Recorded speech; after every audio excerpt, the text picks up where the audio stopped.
بسم الله الرحمن الرحيم ومن أحسن قولا ممن دعا إلى الله وعمل صالحا وقال إنني من المسلمين.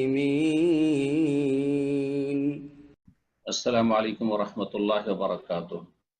إن الحمد لله نحمده ونستعينه ونستغفره ونعوذ بالله من شرور أنفسنا ومن سيئات أعمالنا. من يهده الله فلا مضل له ومن يضلل فلا هادي له. وأشهد أن لا إله إلا الله وحده لا شريك له وأشهد أن محمدا عبده ورسوله صلى الله تعالى عليه وعلى آله وصحبه وسلم تسليما كثيرا. أما بعد. সম্মানিত শ্রোতা ও দর্শক মণ্ডলী, আল্লাহ রাব্বুল আলামিনের প্রশংসা এবং শেষ রাসূল মুহাম্মদ সাল্লাল্লাহু আলাইহি সাল্লামের উপর সালাত ও সালামের পরে আজ 25শে মুহররম 1442 হিজরি মোতাবেক 13ই সেপ্টেম্বর 2020 আমাদের সাপ্তাহিক যে ধারাবাহিক আলোচনা চলে আসছে তার পর্ব নম্বর 15। বিষয়বস্তু আমাদের নাজাত প্রাপ্ত দলের আকীদা সম্পর্কে। এতদিন পর্যন্ত যে আলোচনাগুলি হইল গত, যা আমরা শেষ করেছি, তাতে আরকানুল ইসলাম, ইসলামের যে স্তম্ভগুলি 5টি, সেসব নিয়ে আলোচনা হয়েছে। আর তারপরে এখন ঈমান সম্পর্কে লেখক আলোচনা শুরু করেছেন। আজকে আমরা ঈমান সম্পর্কে প্রথম আলোচনা শুরু করব। লেখক বলছেন যে মাহুয়াল ঈমান, ঈমান কি জিনিস, ঈমান কাকে বলে। এখানে ঈমানের অর্থ কি, ঈমান বলতে কি বুঝায়, এসব বিষয়গুলি আসবে। এবং ঈমানটা একই অবস্থায় থাকে না কমে বাড়ে, এভাবে ঈমানের পরিচিতি দেওয়া হয়েছে। কখনো কখনো ঈমান সম্পর্কে জিজ্ঞাসা করা হলে সেটা ঈমানের যে দিকগুলি রয়েছে বা গুরুত্বপূর্ণ মৌলিক বিষয়গুলি রয়েছে আরকানুল ঈমান, তা দিয়ে বোঝানো হয়েছে। যেমন জিবরাইল আলাইহিস সালাতু সালামের হাদিস, যখন তিনি রাসূলুল্লাহ সাল্লাল্লাহু আলাইহি ওয়াসাল্লামকে জিজ্ঞেস করেন যে আখবিরনি মাল ঈমান, আচ্ছা বলুন তো ঈমান কি, তখন রাসূলুল্লাহ সাল্লাল্লাহু আলাইহি ওয়াসাল্লাম ঈমানের 6টি রকম বা 6টি স্তম্ভ বলেছিলেন। আনতুমিনা বিল্লাহি ওয়া মালাইকাতিহি ওয়া কুতুবিহি ওয়া রুসুলিহি ওয়াল ইয়াউমিল আখির ওয়া তু'মিনু বিল কদরি খাইরিহি ওয়া শাররিহি। এগুলি হচ্ছে ঈমানের মৌলিক বিষয়, যে এই বিষয়গুলি আপনাকে প্রথম বিশ্বাস করতে হবে। বিশ্বাসের আগে জানতে হবে, মানে এই সম্পর্কে আপনাকে জ্ঞান অর্জন করতে হবে, নলেজ থাকতে হবে। তারপরে সেই জ্ঞান অনুযায়ী, সহি জ্ঞান অনুযায়ী সহি বিশ্বাস করতে হবে অকাট্যভাবে। আর সে অনুযায়ী আপনার জীবন যাপন করতে হবে। আপনার এই বিশ্বাসের ভিত্তিতে আপনাকে আপনার জীবন গড়ে তুলতে হবে। এখানে ঈমানের অন্য দিক নিয়ে আলোচনা করছেন লেখক। তা হচ্ছে ঈমান বললে কি বুঝায়, ঈমান কথার নাম না কাজের নাম না সবগুলির নাম। ঈমানের শাব্দিক অর্থ যদিও তিনি উল্লেখ করেননি, আমি ইনশাআল্লাহ তাআলা সেখানে সংযোজন করে দেব। আর তারপরে অন্তরের দিক রয়েছে, জবান বাকশক্তির দিক রয়েছে, মানুষের অঙ্গ প্রত্যঙ্গের আমলের দিক রয়েছে। এই সমস্ত দিকগুলিকে ঈমান শামিল। ঈমান বাড়ে কমে, কেন বাড়ে কমে ইত্যাদি। সুতরাং যখন বাড়ে কমে তখন মুমিন মুসলিমরা সকলে একই স্তরের নয়। একই সাথে আমরা বসে আছি, সবাই কিন্তু একই স্তরের মুমিন মুসলিম নয়। কেউ ওপরে আছে, কেউ নিচে আছে, কেউ মাঝখানে আছে। বহু স্তরে মানুষ জীবন যাপন করছে ঈমান ইসলামের। তো এই ভূমিকার পরে শুরু করি। লেখক যা বলছেন আল ঈমান কাউলুন ওয়া আমালুন। ঈমান হচ্ছে কথার নাম আর কাজের নাম। কথার নাম আর কাজের নাম। ঈমান কথার নাম কাজের নাম, তাহলে ঈমানের শাব্দিক অর্থটা আমরা দেখি। যেটা খুব প্রসিদ্ধ সেটা হচ্ছে ঈমান মানে তাসদীক। ঈমান মানে বিশ্বাস করা বা বিশ্বাস স্থাপন করা। এটা খুব প্রসিদ্ধ কথা, কিন্তু অনেক সময় প্রসিদ্ধ কথা অসম্পূর্ণ থাকে অথবা সূক্ষ্ম হয় না। যেমন রাসূলুল্লাহ সাল্লাল্লাহু আলাইহি সাল্লামের জন্মের তারিখ হচ্ছে 12 রবিউল আউয়াল, খুব প্রসিদ্ধ। ছোট থেকে বড় মুসলিমরা প্রায় জানে যে 12 রবিউল আউয়াল রাসূলুল্লাহ সাল্লাল্লাহু আলাইহি ওয়াসাল্লামের জন্মদিন। কিন্তু এর চাইতে শক্তিশালী মত হচ্ছে অন্যটি, সেটা 9 রবিউল আউয়াল।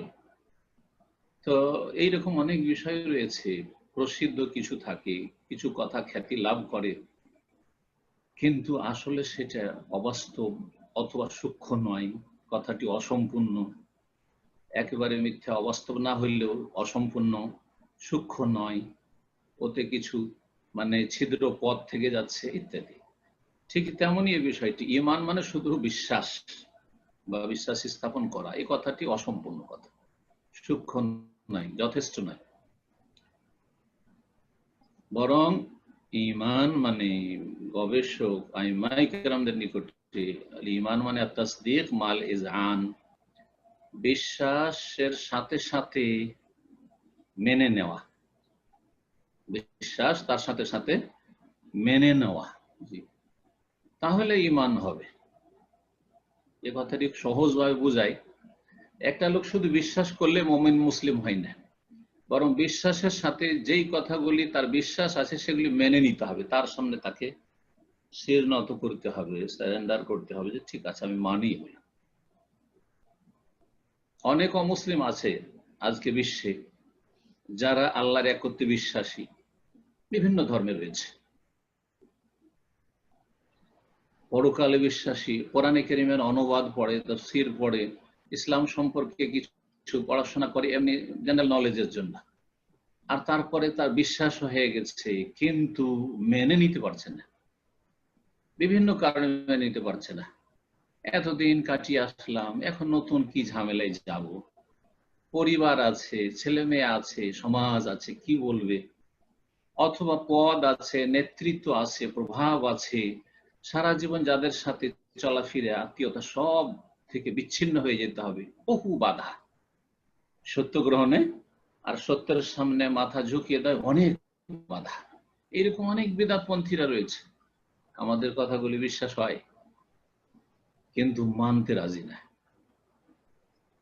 যে কোনো কারণ সেখানে লুকিয়ে আছে, অহংকার কাজ করছে, না হলে মান সম্মান, হ্যাঁ, আত্মমর্যাদা বোধ কাজ করছে, লোকে কি বলবে এতদিন কেন বলিনি আমরা, ছোট হয়ে যেতে হবে, অথবা যে কোনো কিছু হোক না কেন, সমাজ বাধা, এত মান ইজ্জত সম্মান, হ্যাঁ, এই পীর বুজুর্গি চলছে, সব চলে যাবে হাত থেকে, ইনকাম সোর্স, ধর্ম ব্যবসা চলছে, সব চলে যাবে, বহু বিষয় রয়েছে।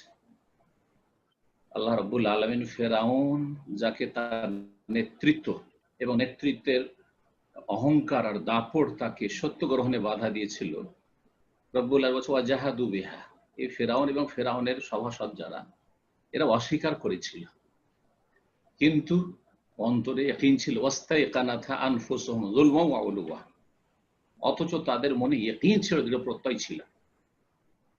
বাড়াবাড়ি করে, তাহলে জুলমের কারণ, মানুষ জুলম করলে সত্যকে পায় না, উলুওয়ান, এবং দাম্ভিকতার কারণে নিজেকে, নিজের বড়ত্ব সাব্যস্ত রাখতে চাইলে যে আমি সবসময় বড় থাকবো, ছোট হব না, তাহলে হক পাবে না। তো ঈমান যদি শুধু বিশ্বাসের নাম হয় বা ঈমানের শাব্দিক অর্থ শুধু বিশ্বাস হয়, তাহলে যারা অন্তরে বিশ্বাস রাখে অমুসলিম কিন্তু মেনে নিতে পারছে না ইসলামকে, ঈমানের বিষয়াদিকে, যেগুলো বাহ্যিক অথবা আভ্যন্তরীণ রয়েছে, মেনে নিতে পারছে না, তো প্রকাশ করতে পারছে না, স্বীকৃতি দিতে পারছে না, স্বীকৃতি দেওয়া আবশ্যক। সে মুসলিম নয়, কখন মুসলিম নয়। সে যে মুসলিম হইতো তাহলে রোমের রাজা যে হেরাক্ল ছিল, সে পাক্কা মুসলিম হইতো, কারণ তার এত বিশ্বাস ছিল, অকাট্য বিশ্বাস, সে বলছে যদি আমি নিশ্চিত হইতে পারতাম যে আমি মদিনা পৌঁছিতে পারবো নিরাপদ, তাহলে রাসূলুল্লাহ সাল্লাল্লাহু আলাইহি ওয়াসাল্লামের কাছে আমি পৌঁছে যেতাম। ওয়ালা গাসালতু আন কদমাইহি, তার দুই পা ধুইয়ে দিতাম। ওয়া তাজাশশামতু লিকাআহু, এবং যে কোনো কষ্ট করে, যে কোনো কষ্ট স্বীকার করে তার সাথে সাক্ষাৎ করে ধন্য হইতাম। কিন্তু আমি জানছি যে ইসলামের ঘোষণা করলে রোমান খ্রিস্টানরা আমাকে মেরে দেবে, রাজত্ব তো যাবে যাবে, জানটাও চলে যাবে। না, সুবহানাল্লাহ। সুতরাং সে কাফের হয়ে মারা গেছে। পক্ষান্তরে নাজাশী, আবেসিনিয়ার রাজা, সে একা ইসলাম গ্রহণ করেছে। তার জানাজা পড়ার কোনো লোক ছিল না, গায়েবানা জানাজা রাসূলুল্লাহ সাল্লাল্লাহু আলাইহি ওয়াসাল্লাম পড়েছে, একা ইসলাম গ্রহণ ঝুঁকি নিয়েছে। নাজাশীরও বিশ্বাস ছিল আর হেরাক্লেরও বিশ্বাস ছিল, কিন্তু একজন মুমিন মুসলিম হয়ে মারা গেছে আর একজন কুফরির অবস্থায় মারা গেছে। তাহলে ঈমান মানে শুধু তাসদীক, বিশ্বাস করা, এই কথাটি সূক্ষ্ম নয় বা যথেষ্ট নয়। কি বলতে হবে? আত-তাসদীক মাল ইযআন, বিশ্বাসের সাথে সাথে স্বীকার করে নেওয়া, স্বীকৃতি দেওয়া বা মেনে নেওয়া। যেই ব্যক্তি অন্তর থেকে জেনে বিশ্বাস করবে আর বিশ্বাস করার সাথে সাথে স্বীকৃতি দেবে যে আমি স্বীকার করছি, আশহাদু আল্লা ইলাহা ইল্লাল্লাহ ওয়া আশহাদু আন্না মুহাম্মাদান রাসূলুল্লাহ, এটা স্বীকার করা, প্রকাশ করা, যে অন্তরের স্বীকৃতিকে কথার দ্বারা প্রকাশ করা। কালেমায়ে শাহাদাত পড়বে, শাহাদাতাইন। আর যেটা বললাম যে মেনে নেবে। তো এই ছিল ঈমানের শাব্দিক অর্থ। আল ঈমান আত-তাসদীক মাল ইযআন, বিশ্বাসের সাথে সাথে মেনে নেওয়া বা স্বীকৃতি দেওয়া। আর তার সংজ্ঞা, ঈমানের সংজ্ঞা যখন বলবো তখন এই সংজ্ঞা হচ্ছে কওলুন ওয়া আমাল। ঈমান হচ্ছে কিছু কথার নাম, কিছু কাজের নাম, বেশ কিছু কথা এবং বেশ কিছু কাজের নাম। তারপরে আরো, এটা হচ্ছে প্রথম অংশ। দ্বিতীয় অংশ এই সংজ্ঞার, কওলুল কলবি ওয়াল লিসান, মনের কথা এবং জবানের কথা। কথা দুই রকম হয়, মনের কথা হয়, হৃদয়ের কথা, আর ওয়াল লিসান আর বাক শক্তির কথা, জবানের কথা। সাধারণত যারা মোটা খায়, মোটা বুঝি, মনে করি যে কথা শুধু জবান দিয়ে, জিহ্বা দিয়ে হয়, বাক শক্তি দিয়ে না, কিন্তু মনের কথা হয়। আমাদের হৃদয় কথা বলে, মনের কথা বলে একটা কথা আমাদের বাংলা ভাষাতেও আছে।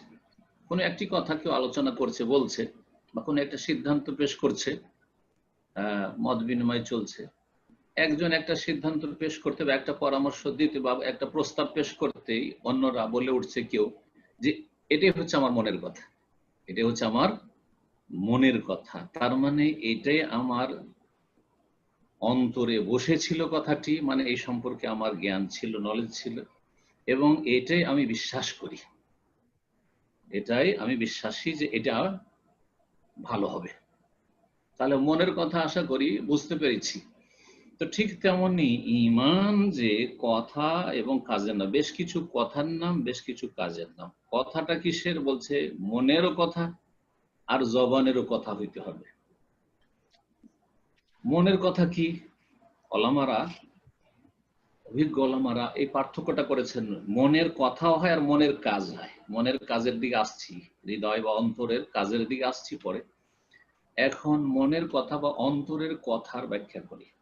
এই কথাগুলি অনেকেই এই সম্পর্কে লেখাপড়া করলেও তাদের সামনে অস্পষ্ট, বুঝতে পারেন না যে মনের কথা কি হইতে পারে ঈমান সম্পর্কে। জি, ভালো করে আজকে শুনে নেন এবং আশা করি মনে রাখার চেষ্টা করবেন এই সূক্ষ্ম কথাগুলি। ঈমান হচ্ছে মনের কথা, মানে আল ইলম ওয়াল ঈমান। মনের কথা হচ্ছে জ্ঞান অর্জন করা এবং বিশ্বাস করা। ঈমান, যেটাকে অপর ভাষায় এতেকাদ বলা হয়। আরবরা মনের কথাকে এতেকাদ বলে, যে এতেকাদ মানে অন্তরের বিশ্বাস। অন্তরের বিশ্বাসকে কি বলা হয়? মনের কথা। সেই অন্তরের বিশ্বাসটা হয় কিভাবে?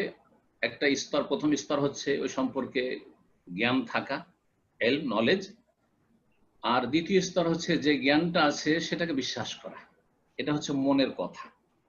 জবানের কথা, জবানের কথা যখন ইমানের বিষয়গুলি দিয়ে বোঝাই, ইমানের 6টি যেমন মৌলিক বিষয়, আর কানে ইমান, ইমানের 6টি স্তম্ভ, তাহলে আল্লাহর প্রতি ইমান দিয়ে বোঝায়। আল্লাহর প্রতি ইমান মানে মনের কথা হচ্ছে আল্লাহ সম্পর্কে জ্ঞান থাকা এবং আল্লাহর প্রতি বিশ্বাস করা। এটাকে জবানে নিয়ে আসতে হবে। এই কথাটি কি অর্থাৎ জবানে বলা আশহাদু আল্লা ইলাহা ইল্লাল্লাহ ওয়া আশহাদু আন্না মুহাম্মাদুর রাসূলুল্লাহ, আমি আল্লাহ রাব্বুল আলামিনের অস্তিত্ব বিশ্বাস করি, আল্লাহ রাব্বুল আলামিনের রুবুবিয়াতেও বিশ্বাস করি, তার কাজেও বিশ্বাস করি, তার কাজে কেউ শরীক নেই, এবং আল্লাহ রাব্বুল আলামিনের ইবাদত বন্দেগীতে তাওহীদুল উলুহিয়াতেও বিশ্বাস করি। আল্লাহ রাব্বুল আলামিনের সুন্দর সুন্দর নাম রয়েছে, গুণাবলী রয়েছে, তাওহীদুল আসমা সিফাতও বিশ্বাস করি। এগুলি জেনে বিশ্বাস করা হচ্ছে মনের কথা। আর এটাকে যখন ঘোষণা করলেন, প্রকাশ করলেন, এটা হচ্ছে জবানের কথা। আপনি জবানে যখন এই কথাগুলি নিয়ে আসছেন, তাওহীদের রুবুবিয়্যাহ, তাওহীদুল উলুহিয়্যাহ, তাওহীদুল আসমা ওয়া সিফাত, আল্লাহ আছেন, এই চারটি যে আল্লাহর প্রতি ঈমানের দিক, এই চারটির মাধ্যমে আল্লাহর প্রতি ঈমান সম্পূর্ণ হবে। শুধু আল্লাহ আছে এই কথা বললে হবে না, একটা হলে আরো তিনটে বাকি। তো এই হচ্ছে মনের কথা বুঝাইলাম আর জবানের কথা।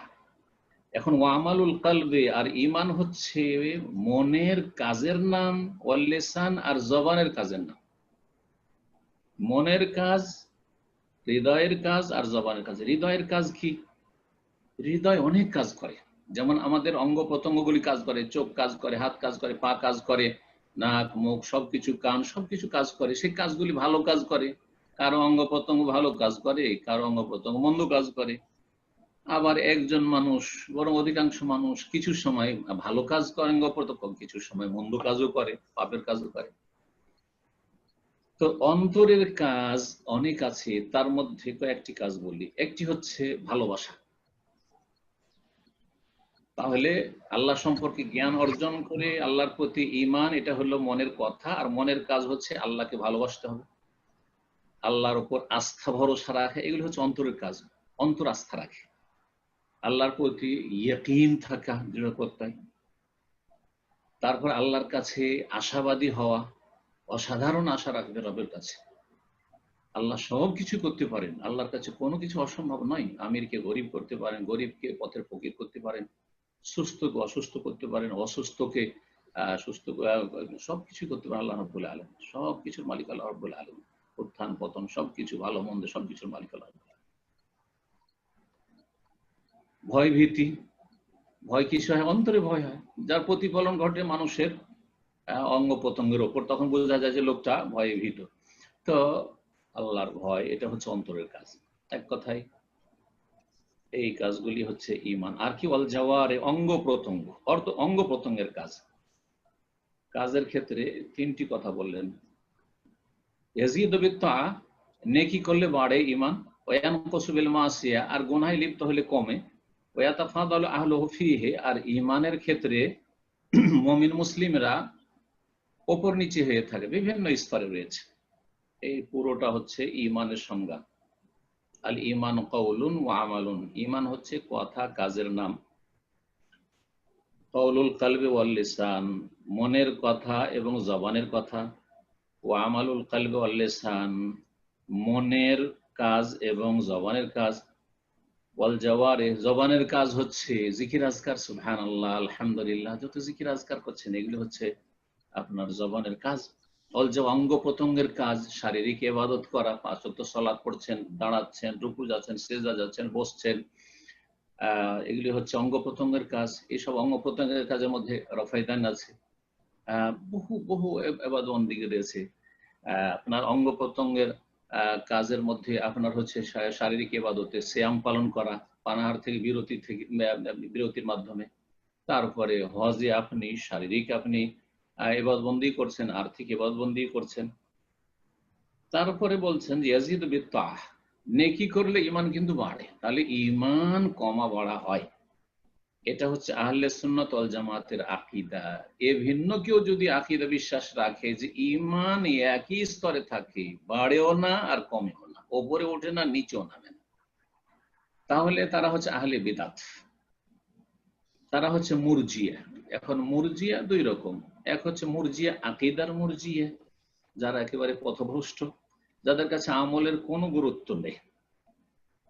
তাদের কাছে আবু বকর সিদ্দিকের ঈমান, ওমর ওসমান আলী রাদিয়াল্লাহু তাআলা আজমাইন তাদের ঈমান, আর বর্তমান যুগের পাপিষ্ট মুসলিম ফাসিক মুসলিমদের ঈমান, বেআমল মুসলিমের ইমান।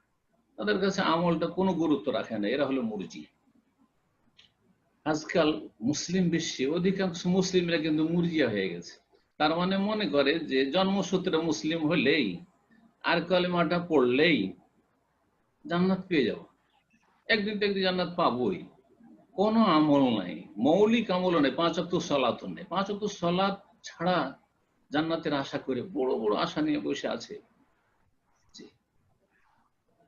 তো কথায় না হইলো কাজে মুরজিয়া, অসংখ্য মুরজিয়া মুসলিম সমাজে।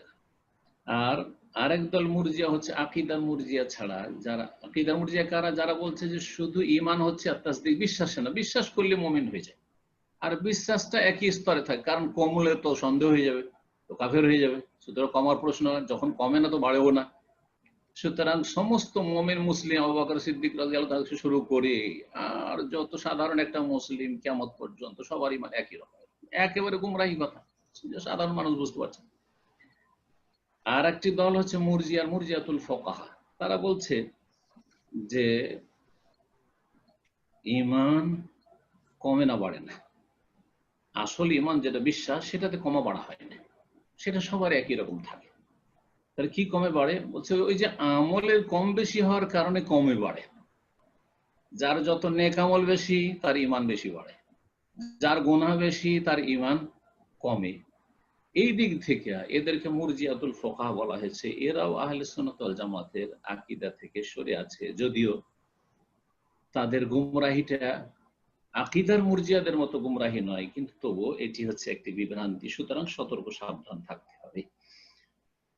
এইরকম কিছু মযহাবের অনুসারীরা এবং মযহাবের ইমামরাও এইরকম আকীদা পোষণ করেছেন। সুতরাং প্রত্যেকের ভুল হতে পারে, তাদের ভুল হয়েছে, নাম নেওয়ার প্রয়োজন নেই, কারণ নাম নিলে অনেকে কষ্ট পাবেন। সুতরাং নাম নেওয়ার উদ্দেশ্য নাই, সতর্ক সাবধান যে ঈমান যেমন আমলের মাধ্যমে বাড়ে আর আমলের মাধ্যমে কমে। বেশি নেক আমল করলে ঈমান বাড়ে, আর কম আমল বা বেশি পাপ করলে পাপ যত করতে যাবে তত ঈমান কমবে। ঠিক তেমনি যে ঈমান মানে যে বিশ্বাস এবং স্বীকৃতি দান, মেনে নেওয়া, এটাতেও কম বেশি আছে। মনের কাজগুলো, ঈমান হচ্ছে অন্তরের কাজ, অন্তরের কাজও কম বেশি হয়। এটা সহজ ভাষায় বোঝাচ্ছি। শোক করা, দুঃখিত হওয়া বা আনন্দিত হওয়া, এটা মনের কাজ। কিন্তু আজকে মনটা আমার খুব খুশি, এক সময় মনটা আমার খুব খারাপ, খুব বড় দুঃখিত, খুব শোকে আছি, কম বেশি হয় না? অবশ্যই কম বেশি হয়। একজন মানুষ মারা গেছেন ধরেন আজকে, তার স্ত্রীর যে মনোকষ্ট, শোক, স্ত্রীর ভাইয়ের কি সেই শোকটা আছে? মোটেই নেই। অন্য কারো আছে? বা যেই ব্যক্তি মারা গেছে মৃত, তার ভাইদের কি ওই শোকটা আছে? না, কম বেশি। বরং একই জন, একই দিনে দুইজন মারা গেছে, কারো স্ত্রী মারা গেছে বা স্বামী মারা গেছে, বা কারো বাবা মা মারা গেছে, আর কারো ভাই মারা গেছে। ভাইয়ের শোক আছে, কিন্তু ভাইয়ের চাইতে অনেক বেশি শোক হচ্ছে বাবার জন্য, মায়ের জন্য, স্ত্রীর জন্য, স্বামীর জন্য, নিজের ছেলে মেয়েদের জন্য। স্বাভাবিক। তাহলে বোঝা গেল যে অন্তরের যে কাজগুলি সেগুলিতেও কম বেশি হয়। যেমন শোকে আনন্দে কম বেশি হয় যেটা অন্তরের কাজ, ঠিক তেমনি বিশ্বাসে স্বীকৃতি দানেও সেটাতে কম আর বেশি হয়। সুতরাং ঈমান বাড়েও আর কমে। বাড়াইতে যদি হয় তাহলে বেশি বেশি নেকির কাজ করতে ইয়াজিদু বিত, বাড়বে। রাস্তা বলে দেওয়া হয়েছে, সহজ রাস্তা, যত নেকির কাজ করবেন তত ঈমান বাড়বে। ঈমান কমে কখন? আপনার জীবনে যখন পাপ বাড়বে, যে আজকে 2-3টা পাপ হয়েছে, ঈমান কমেছে, 10টা হয়ে গেছে, আরো ঈমান কমেছে, 25-50টা, অহরহ পাপ হচ্ছে, অহরহ মিথ্যা কথা বলছে, অহরহ ধোঁকাবাজি করছে, হারাম খাচ্ছে, সালাতে গাফিলতি, জামাতে যায়নি, ঘরেই পড়ে নিল, ওয়াক্ত পার করে দিল। এই যে যত পাপ বাড়বে তত বেশি ঈমান কমে যাবে। আর এরই ভিত্তিতে মুমিন মুসলিমদের বিভিন্ন স্তর রয়েছে। আল্লাহ রাব্বুল আলামিন মুমিন মুসলিমদেরকে 2 ভাগ করেছেন, আর কাফেরদেরকে 1 ভাগ। সূরা ওয়াকিয়া যদি পড়েন, আস-সাবিকুন, যারা অগ্রগামী, একেবারে আগে আগে আল্লাহ জান্নাতে তাদেরকে পৌঁছে দেবেন। আর আরেক দল হচ্ছে আসহাবুল ইয়ামিন বা আসহাবুল মাইমানা, ডানপন্থী, যাদের ডান হাতে আমলনামা দেওয়া হবে, কিন্তু তারাও সাবেকুনদের স্তরে যেতে পারবে না। আর আরেক দল হচ্ছে জাহান্নামী, যারা আসহাবুল শিমাল বা আসহাবুল মাশআমা, বামপন্থী, যাদের বাম হাতে আমলনামা পেছন দিক থেকে দেওয়া হবে। আল্লাহ রাব্বুল আলামিন যেন আমাদের সাবেকিনদের দলে শামিল হওয়ার তৌফিক দান করেন এবং সেই অনুযায়ী সেখানে পৌঁছার জন্য আমাদেরকে আকীদা, ঈমান, আমল সুন্দর করা তৌফিক দান করেন।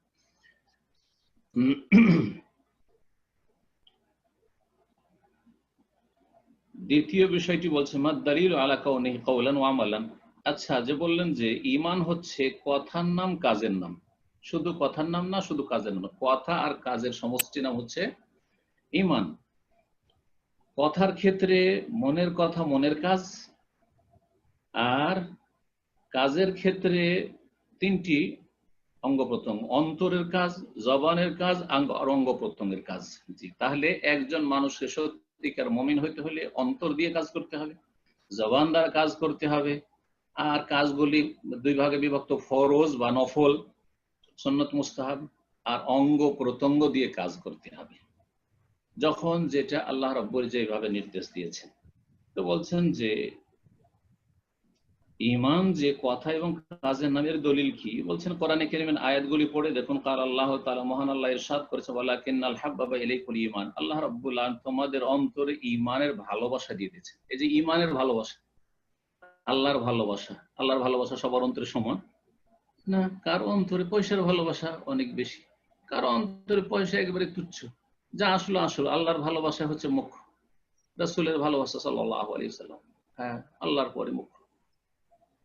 পরকালমুখী কেউ, কেউ পয়সামুখী, দুনিয়ামুখী।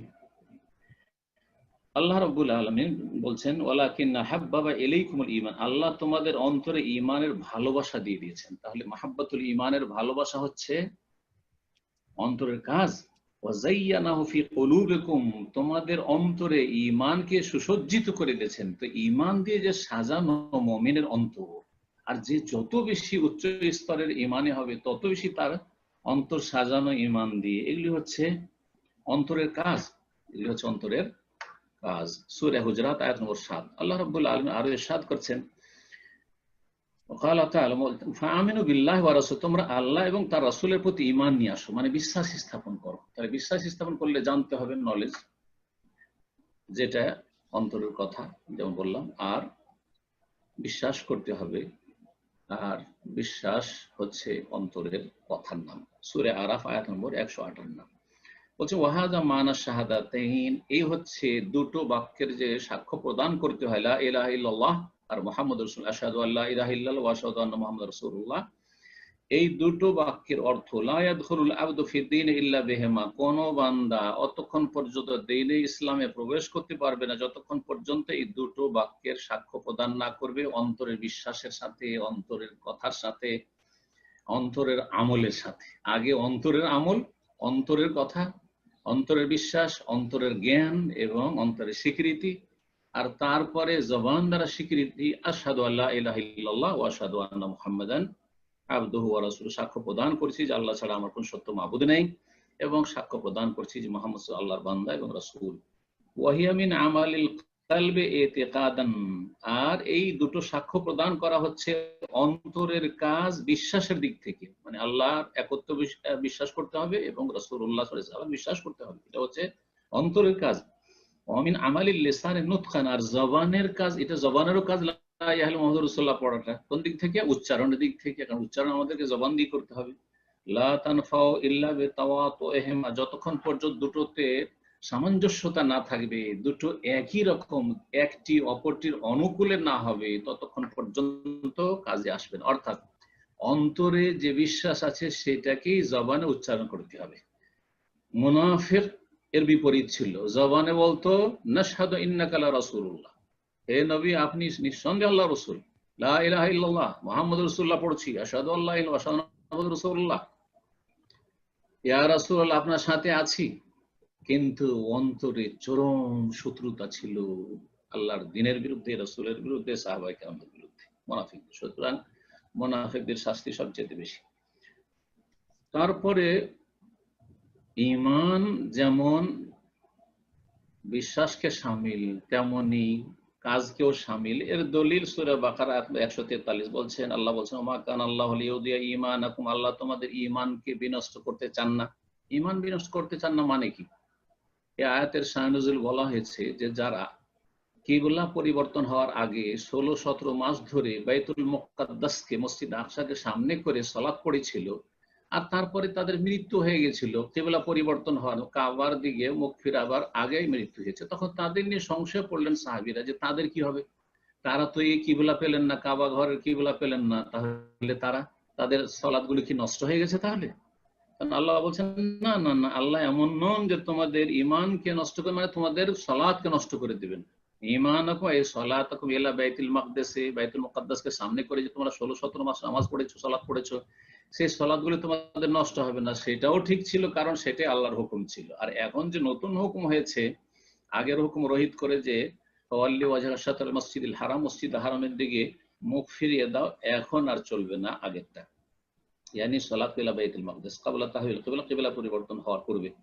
অসমিয়া সালাত কুল্লুহা ঈমানান, পুরো সালাতকে ঈমান বলা হয়েছে, সালাতকে ঈমান বলা হয়েছে, অথচ সালাত হচ্ছে বাচনিক ইবাদত, শারীরিক ইবাদত, কিন্তু সেগুলিকে ঈমান বলা হয়েছে। সুতরাং ঈমান শুধু অন্তরের কাজের নাম নয়, ঈমান হচ্ছে আমলেরও নাম, অঙ্গ প্রত্যঙ্গ। ওয়াহিয়া জামিআত লিআমালিল কলবি ওয়াল লিসানি ওয়াল জাওয়ারিহ, সুতরাং ঈমান শামিল হচ্ছে অন্তরের কাজকে, জবানের কাজকে, অঙ্গ প্রত্যঙ্গের কাজকে। নবী সাল্লাল্লাহু আলাইহি ওয়াসাল্লাম জিহাদকে, লাইলাতুল কদরকে এবং রমজান মাসের সিয়ামকে এবং রমজান মাসের তারাবিকে এবং গনিমতের সম্পদ থেকে পঞ্চম অংশ আদায় করাকে ওগাইরহামি আলী সবগুলিকে ঈমানের অন্তর্ভুক্ত বলেছেন। এই কথাগুলি কিতাবুল ঈমান সহিহ বুখারীতে রয়েছে।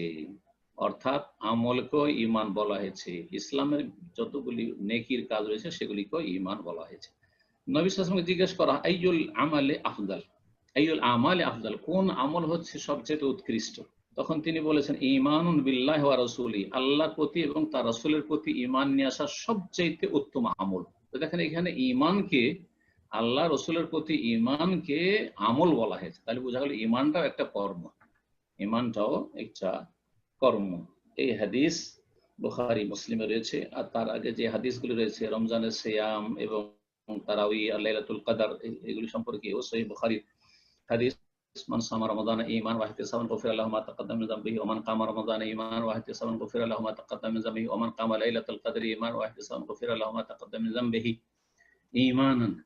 সিয়াম, আপনি সিয়াম পালন করছেন, তারাই পড়ছেন, আপনি লাইলাতুল কদর রাত্রি যাপন করছেন, সেটাকে ঈমান বলা হয়েছে, ঈমান।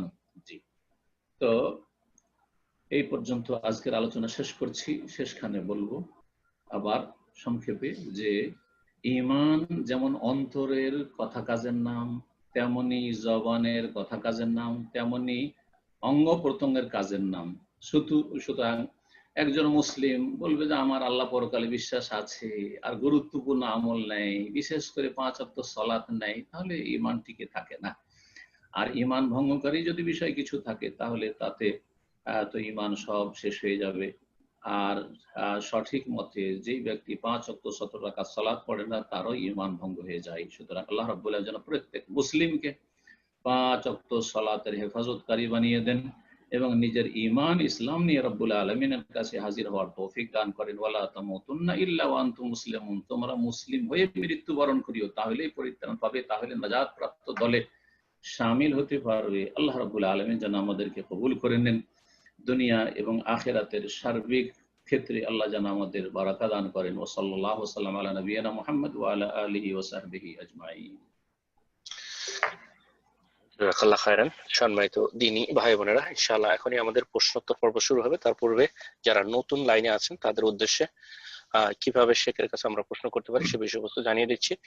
আমাদের ফোনের স্ক্রিনে, মেইন স্ক্রিনে মোর অপশনে ক্লিক করার পরে আমরা দেখতে পাবো যে রেইজ হ্যান্ড একটা অপশন আছে। তো আমরা রেইজ হ্যান্ড সিলেক্ট করব। তো আমরা ইনশাআল্লাহ চেষ্টা করব যারা হ্যান্ড রেইজ করেছেন বাই সিরিয়ালি আপনাদের প্রশ্নগুলো শেখের কাছে উপস্থাপন করার জন্য ইনশাআল্লাহ ধারাবাহিকভাবে আমরা চেষ্টা করব আপনাদের প্রত্যেকেরই প্রশ্ন নেওয়ার জন্য। আল্লাহ আমাদের জন্য তৌফিক দান করেন, আমিন। তো ইনশাআল্লাহ শুরুতেই প্রশ্ন করবেন তাসলিমা বেগম, আপনি প্রশ্ন করুন। আসসালামু আলাইকুম সাইদ। ওয়ালাইকুম আসসালাম ওয়া রাহমাতুল্লাহি ওয়া বারাকাতুহু। জি বলেন। কেমন আছেন? শরীরটা এখন ভালো? জি আলহামদুলিল্লাহ ভালো আছি। কোথায় বলছেন? আলহামদুলিল্লাহ। জি আমি নিউ ইয়র্ক লস এঞ্জেলস থেকে, মাশাআল্লাহ, সরি ক্যালিফোর্নিয়া লস এঞ্জেলস থেকে। আল্লাহ হেফাজত রাখুন। জি শাইখ, আমার কোশ্চেন হচ্ছে, আমার হাজবেন্ড তো ওই যে সবসময় আপনাকে বলতে লজ্জা হয় যে 23 বছর হয়ে গেছে, সে তো কোনো নামাজ রোজা হজ জাকাত কিছুই করে না, দান খয়রাত না। এখন আমি যদি করি তার টাকা দিয়ে, আমি এটা শুনছি যে না স্বামীকে না জানায় দেওয়া, কিন্তু সে তো একবারে মানে এমন কসম কাটা যে আমি না কোনোদিন করব না, দেওয়ার দরকার নাই। এখন আমি যদি তার টাকা না জানায় দেই বা কিছু দান খয়রাত বা মানে আল্লাহর কাছে, যে সে তো নামাজ কালাম পড়ে না, আল্লাহ যাতে তার একটু দেন এ করে, এখন কি এটা কি গুনাহ হবে আমার? কারণ সে তো একদম কসম কাটা যে আমি করবোই। নফল দান খায়রাতের ক্ষেত্রে নফল দান যদি বলেন তো স্বামীর টাকা দিয়ে দান করবেন না বিনা অনুমতিতে।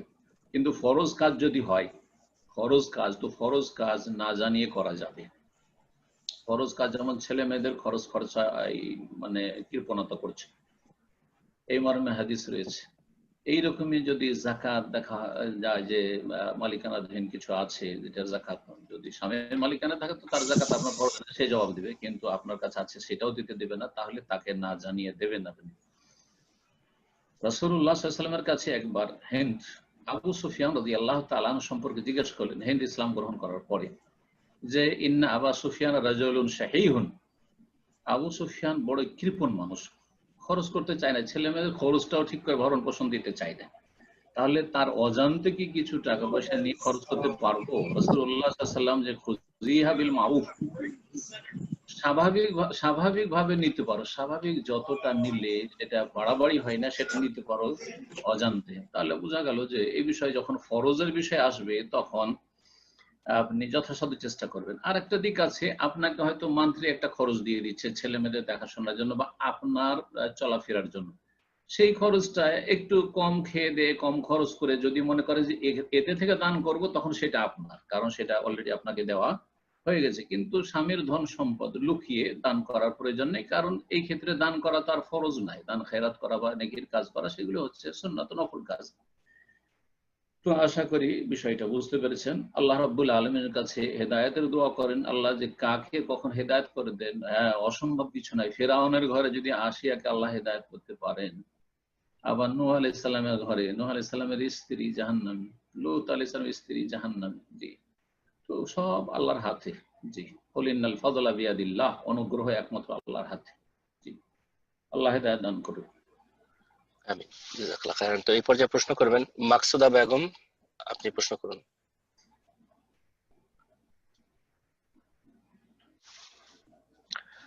আসসালামু আলাইকুম। ওয়ালাইকুম আসসালাম ওয়া রাহমাতুল্লাহি ওয়া বারাকাতুহু। জি বলেন। শুক্রবারের জুমা নামাজটা ছেলেদের জন্য অনেক ফজিলতপূর্ণ, তো সেই একই হারে কি ফজিলত মেয়েরা পাবে যদি মেয়েরা ওইভাবে মসজিদে জুম্মার নামাজ পড়তে যায়?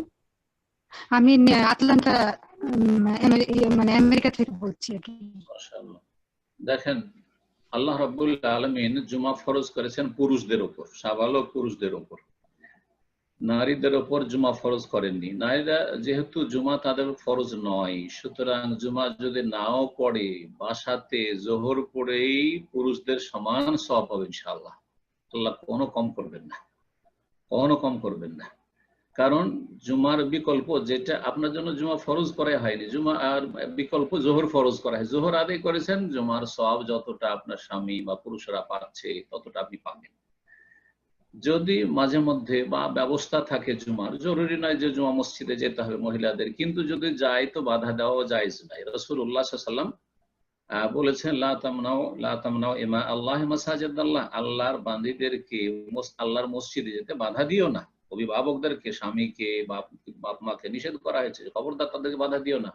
তবে তারা যেতে চাইলে যেতে পারে, কিন্তু অবৈতহুন্না খায়রুল্লাহুন্না, কিন্তু তাদের বাড়িতে সালাত আদায় করা তাদের জন্য শ্রেয়, উত্তম। যদি বাড়িতেও আদায় করেন আপনি, তবু আপনি জুমার চাইতে কম সওয়াব পাবেন না, বেশি পাবেন। এটা শুধু মনের বিষয় মনে হচ্ছে, কিন্তু দিনের যখন সঠিক জ্ঞান হয়ে যাবে, আলহামদুলিল্লাহ আলহামদুলিল্লাহ।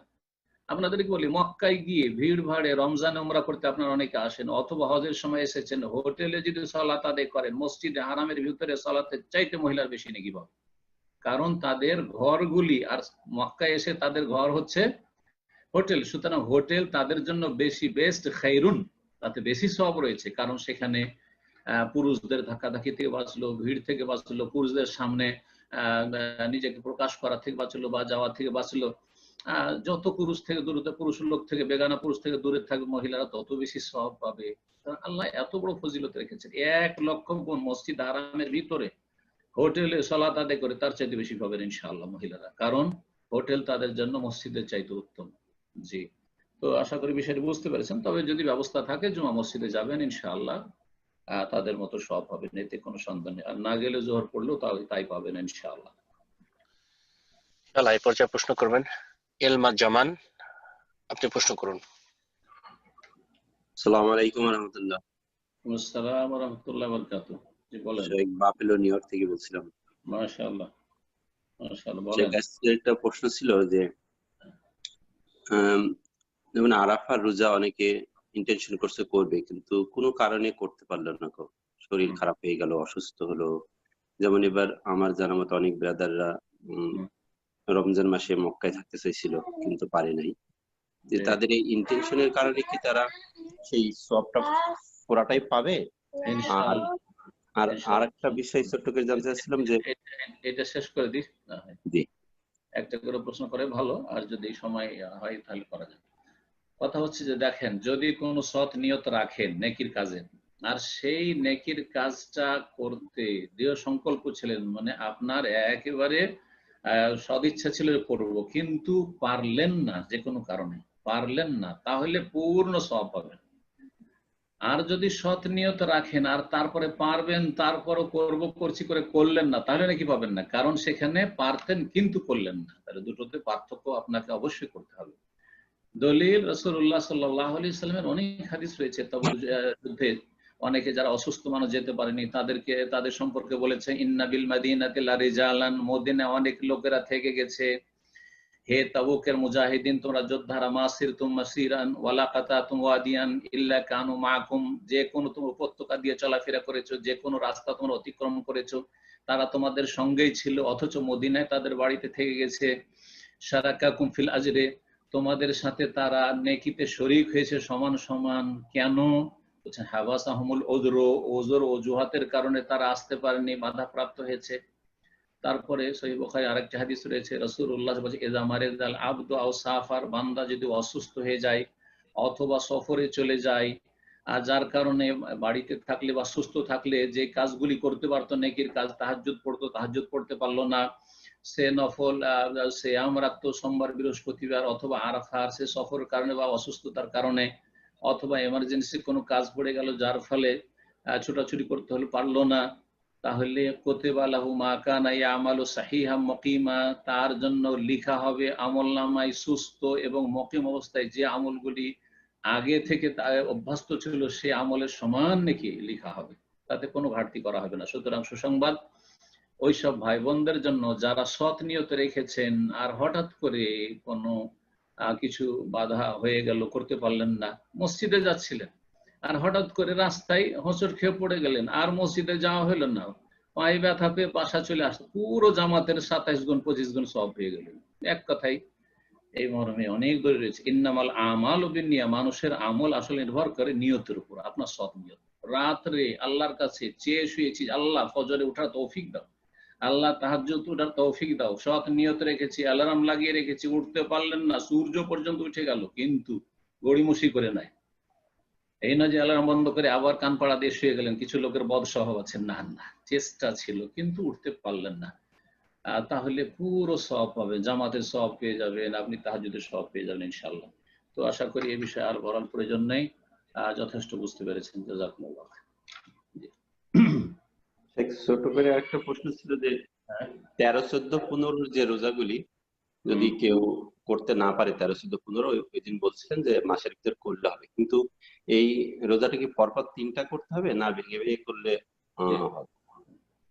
13, 14, 15 আইয়ামে 20 বলা হয়, এই দিনগুলো যদি রাখে তো উত্তম, কারণ এই দিনগুলোতে রাসূলুল্লাহ সাল্লাল্লাহু আলাইহি ওয়াসাল্লাম সিয়াম পালন করেছেন। কিন্তু কেউ যদি বিভিন্ন কারণে না করতে পারে, গোটা মাসের যে কোনো দিনে করে নেয়, তার মধ্যে উত্তম হচ্ছে সোমবার বৃহস্পতিবার করে যদি করে নেয়, তাহলে সোমবার বৃহস্পতিবার আর একটা ফজিলত ছিল সেটাও পেয়ে গেল। আর 3টি রোজা এমনিও সোমবার বৃহস্পতিবার নয়, অন্য কোনো দিনেও যদি গোটা মাসের মধ্যে 3টি সিয়াম রেখে নেন, তাহলে আপনি 3 × 30 গোটা মাসের সব পাবেন। এইভাবে গোটা বছরের সব পাবেন। সিয়াম উদ্দাহার, সারা জীবন আপনার সিয়াম পালন করা হবে। 11 মাস এইভাবে সব পেয়ে গেলেন। আর রমজান মাসের তো সব রমজান মাসের ফরজ ছিল, তো এইভাবে সিয়াম উদ্দাহার মানে সারা জীবনের সিয়াম পালন করার মতো সব পাবেন। তো আশা করি বিষয়টি বুঝতে পেরেছেন। আমরা অনেকে এরকম করি, আমাদের যে দিনগুলোতে ছুটি সেই দিনগুলো আমরা আইয়ামে অনেক সময় পারি না, কিন্তু আমরা অন্য দিনে রেখে মাসে 3টা করে সিয়াম রাখা খুব সহজ। মাসে কমপক্ষে 4টা সোমবার আসছে, 4টা বৃহস্পতিবার, 5টা বৃহস্পতিবার হয়তো আসছে। সুতরাং 3টি সিয়াম পালন করে এমন কোনো ব্যাপার না। আপনাদের যাদের ছুটি আছে, রবিবার ছুটি, ঠিক আছে, আমি কাজের দিনে পারবো না, রবিবারের দিন রাখেন, অসুবিধা নেই। রবিবার করে 3টা রবিবার রাখলে আপনার 3টি সিয়াম হয়ে গেল, কোনো অসুবিধা ইনশাআল্লাহ। আল্লাহ যেন তৌফিক দান করে, বা সৎ নিয়তের প্রয়োজন আছে। এই পর্যায়ে প্রশ্ন করবেন ব্রাদার সাইদ ইদ্রিস, আপনি প্রশ্ন করুন।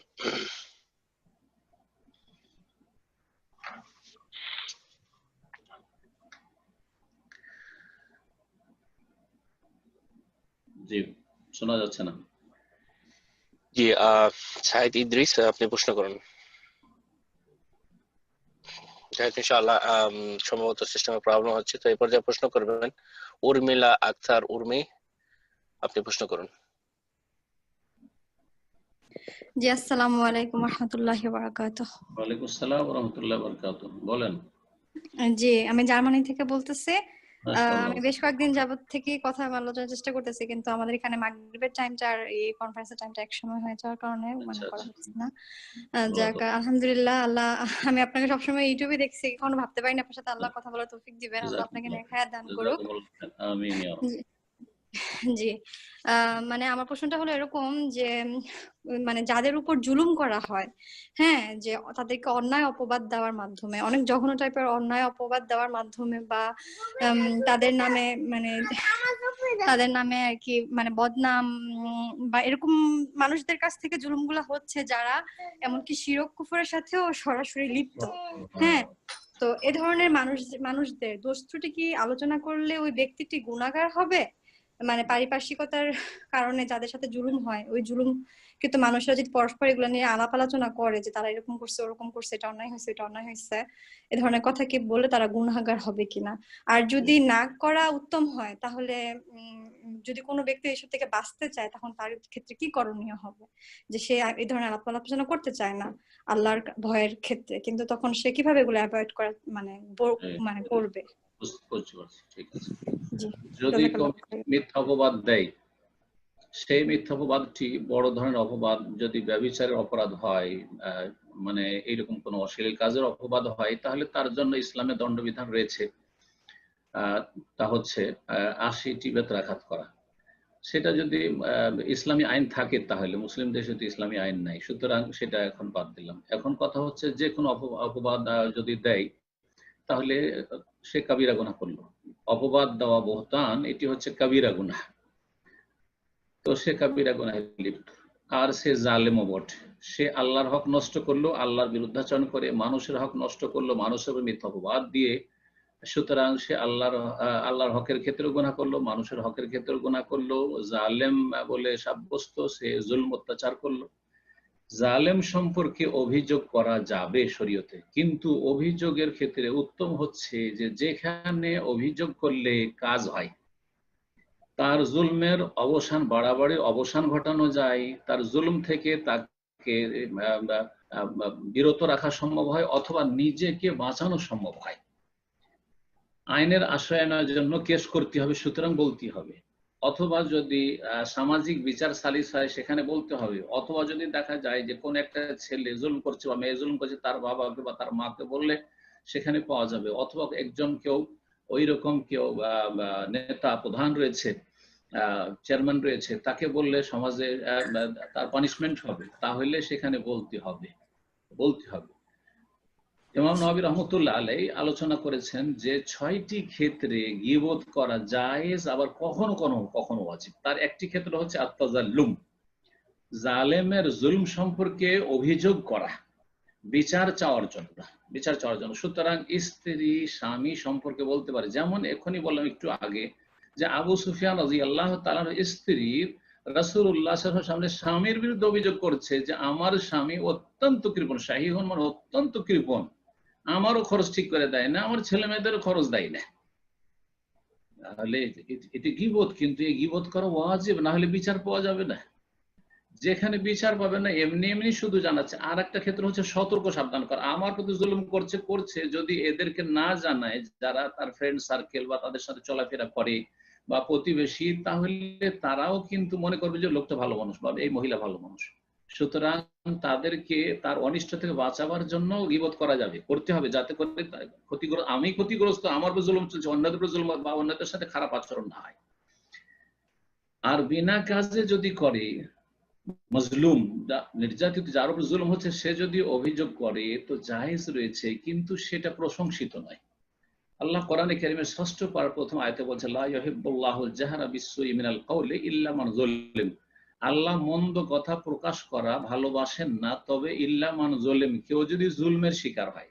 আপনি যদি জুলমের শিকার হন, তাহলে যেমনটা বললাম যে আপনি অভিযোগ করতে পারবেন, কিন্তু অভিযোগ প্রশংসনীয় তখন হবে যেখানে বললে কোন কাজ হবে, তাকে দমন করা যাবে, তার জুলম থেকে রক্ষা পাওয়া যাবে, অথবা তাকে শাস্তি দেওয়া সম্ভব হবে, অথবা অন্যদেরকে সতর্ক করা সম্ভব হবে, ইত্যাদি ইত্যাদি। আর এমনি এমনি যদি বলেন তো ফায়দা হবে না, হতে পারে যে আপনি তার কাছে কমজোর, আরো জুলম বেড়ে যাবে, আরো বাড়াবাড়ি করবে, আর শত্রুতা আরো বেড়ে যাবে। সুতরাং দেখবেন ওই রকম যদি পরিস্থিতি হয়, তাহলে অবশ্যই জালেমের জুলম সম্পর্কে বললে কোনো অসুবিধা নেই, শরীয়তে জায়েজ আছে। জি, জাযাকাল্লাহ খায়রান। তো ইনশাআল্লাহ আমি আবারও সুযোগ করে দিচ্ছি ব্রাদার সাইদ ইদ্রিস, আপনি প্রশ্ন করুন।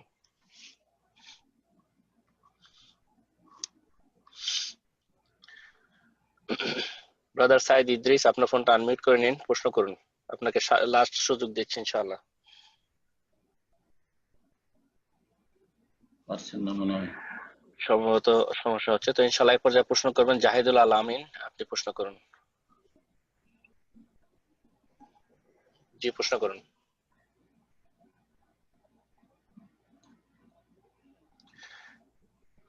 জাহিদুল আল আমিন, আপনার ফোনটা আবার আনমিউট করুন। আমি জানি না কেন আপনি মিউট করলেন এগেইন।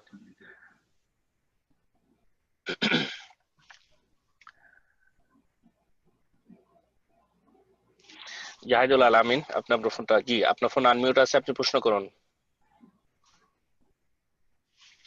আপনার কথা শোনা যাচ্ছে না, তো সম্ভবত আপনার সিস্টেমে প্রবলেম হচ্ছে। তো ইনশাআল্লাহ আমরা পরবর্তী পর্যায়ে আপনাকে আবারও সুযোগ দেবো ইনশাআল্লাহ। এই পর্যায়ে প্রশ্ন করবেন আয়েশা খাতুন, আপনি প্রশ্ন করুন। আসসালামু আলাইকুম রাহমাতুল্লাহি ওয়া বারাকাতুহু। ওয়ালাইকুম আসসালাম ওয়া রাহমাতুল্লাহি ওয়া বারাকাতুহু। জি বলেন। জি আসসালামু আলাইকুম। জি ভাই, আমি কানাডা থেকে বলছি। আমার আপনি যদি অনুমতি দেন, একই প্রশ্ন রিলেটেড আমার দুইটা ছোট্ট প্রশ্ন আছে। তার আগে আমি আমার ভাইয়ের ছেলে গত সপ্তাহে ইন্তেকাল করেছে, আব্দুর রহমান, তার জন্য দোয়া করবেন ইনশাআল্লাহ। আল্লাহ জান্নাতুল ফিরদাউস দান করেন, আল্লাহ রাব্বুল আলামিন গুনাহ খাতা মাফ করেন। জি আমিন। আমার প্রথম প্রশ্নটা হচ্ছে যে কবরে যখন কবরে আযাব আছে, রাসূল সাল্লাল্লাহু আলাইহি ওয়াসাল্লাম বলেছেন এটা সত্য, কবরের আযাব 40 কদম যখন রেখে চলে আসা হয়, তারপর জান্নাত বা জাহান্নাম যে যেখানে যায় সেটার সাথে কানেক্ট হয়ে যায়।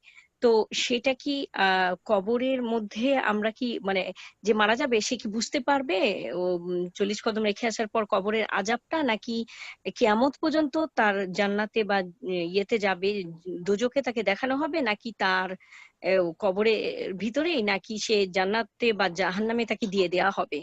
হ্যাঁ, বাস এটুকু না?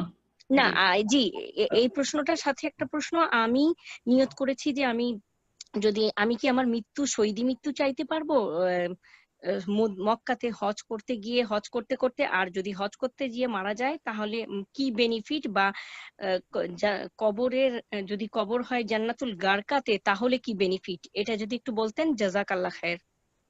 অনেক লম্বা কথা। প্রথম প্রশ্নটা, পরের প্রশ্ন শুনতে গিয়ে প্রথম প্রশ্ন ভুলে গেলাম। প্রথম প্রশ্ন স্মরণ করান। ও আচ্ছা, জি জি, 40 কদম হেঁটে যাবার পর কবরে যে আযাব, এখন বুঝে গেছি। জাযাকাল্লাহ খায়ের। কবরে যে আযাব হয়, আমাদের দেশের মানুষ শুধু কবর আযাবটা বুঝে। যেমন পাপীদের কবরে আযাব হয়, তেমন নেক লোকদের কবর নিয়ামত দিয়ে ভরে দেওয়া হয়। জি, তো কবর আযাব বা নিয়ামত সম্পর্কে যে হাদিসগুলি রয়েছে তাতে দুটোই বিষয় কিন্তু আলোচনা করা হয়েছে পাশাপাশি।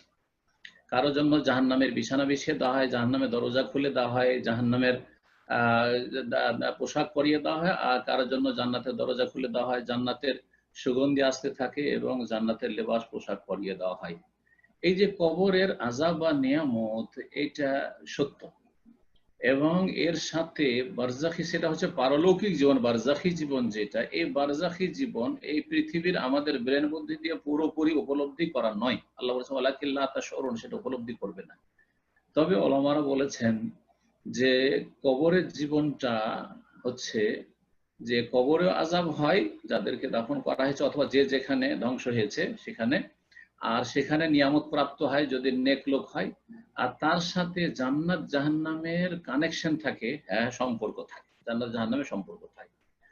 সেটা আপনি বলতে চাইছেন যে সেটা কি কিয়ামত পর্যন্ত চলতে থাকে, সবার জন্য চলতে থাকে না, কারোর জন্য 2-4-10 মিনিটের আযাব হইতে পারে, কারোর জন্য 2-4-10 দিনের হতে পারে, কারো 2-4-10 বছরের হতে পারে, 10 মাসের হতে পারে, কারো আজীবন কিয়ামত পর্যন্ত হইতে পারে। যার যেমন পাপের বোঝা রয়েছে সে অনুযায়ী কবরে আযাব শাস্তি হবে, আর যার যত বেশি নেক কাজ রয়েছে, ঈমান আমল রয়েছে ভালো, সে তত বেশি নিয়ামতপূর্ণ জীবন যাপন করবে পারলৌকিক জীবনে, বারজাখী জীবনে।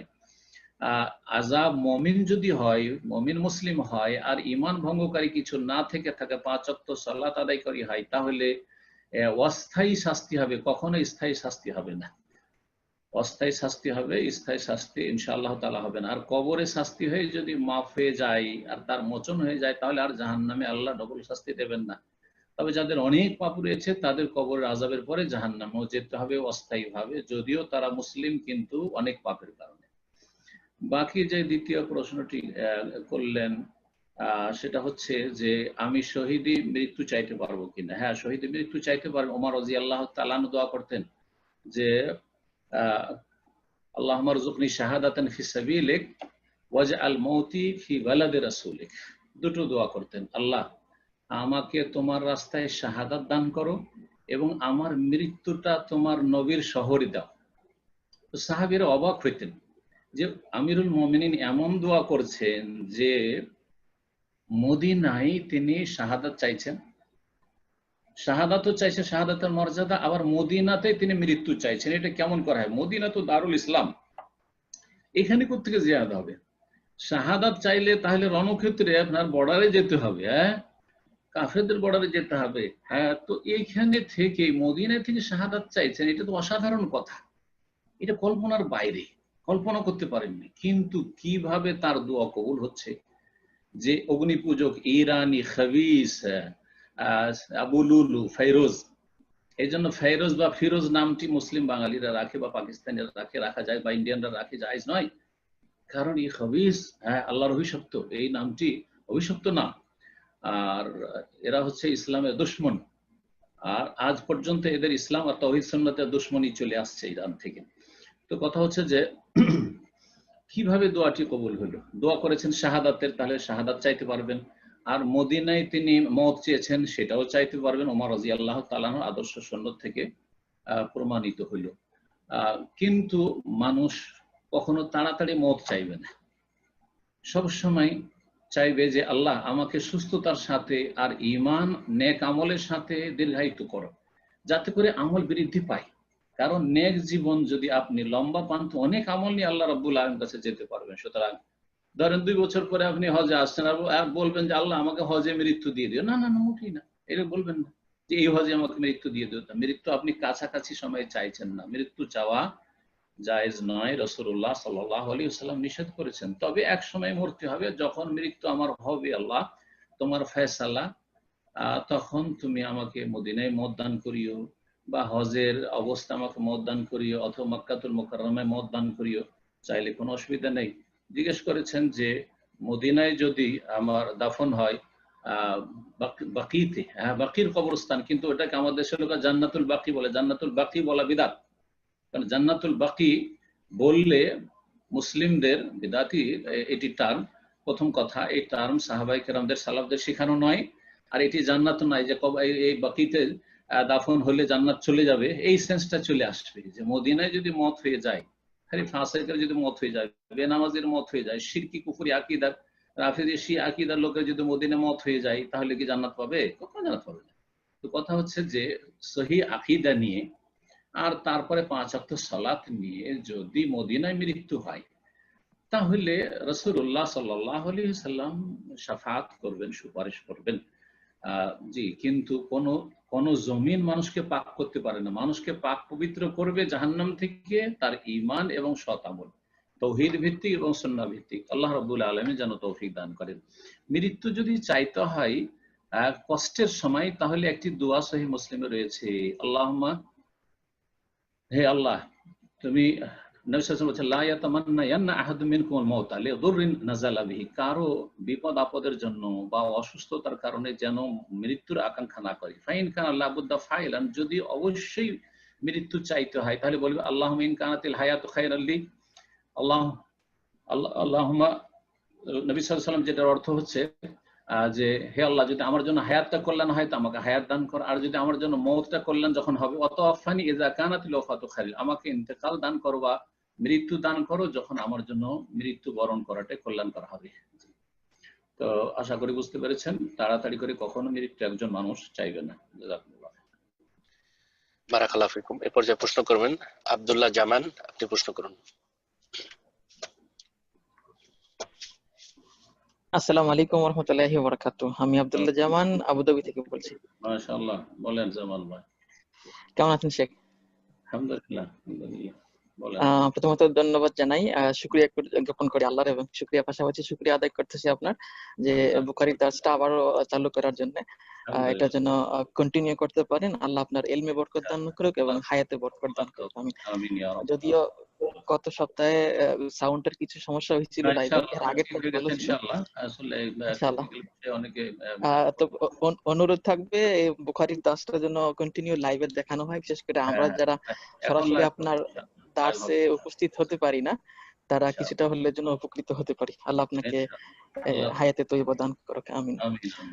আজকের প্রশ্নটা হচ্ছে যে আসলে এই নামাজের সালাতের পরবর্তী যেই জিকির আজগার করি, বিশেষ করে যে 33 বার সুবহানাল্লাহ, আলহামদুলিল্লাহ, আল্লাহু আকবার যেগুলি পড়ি, এগুলি আসলে একটু সচিত্র আমাদেরকে দেখাবেন তার সুন্নতি পদ্ধতিটা কি, আসলে কিভাবে কখন কোথায় থেকে শুরু করতে হবে, কোথায় থেকে শেষ করতে হবে।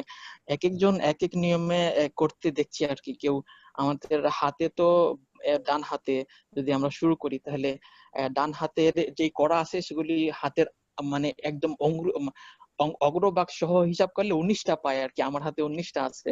তো সেক্ষেত্রে আমরা কোথায় থেকে শুরু করব, কোথায় শেষ করব, যেহেতু 33 বার পড়তে হয়।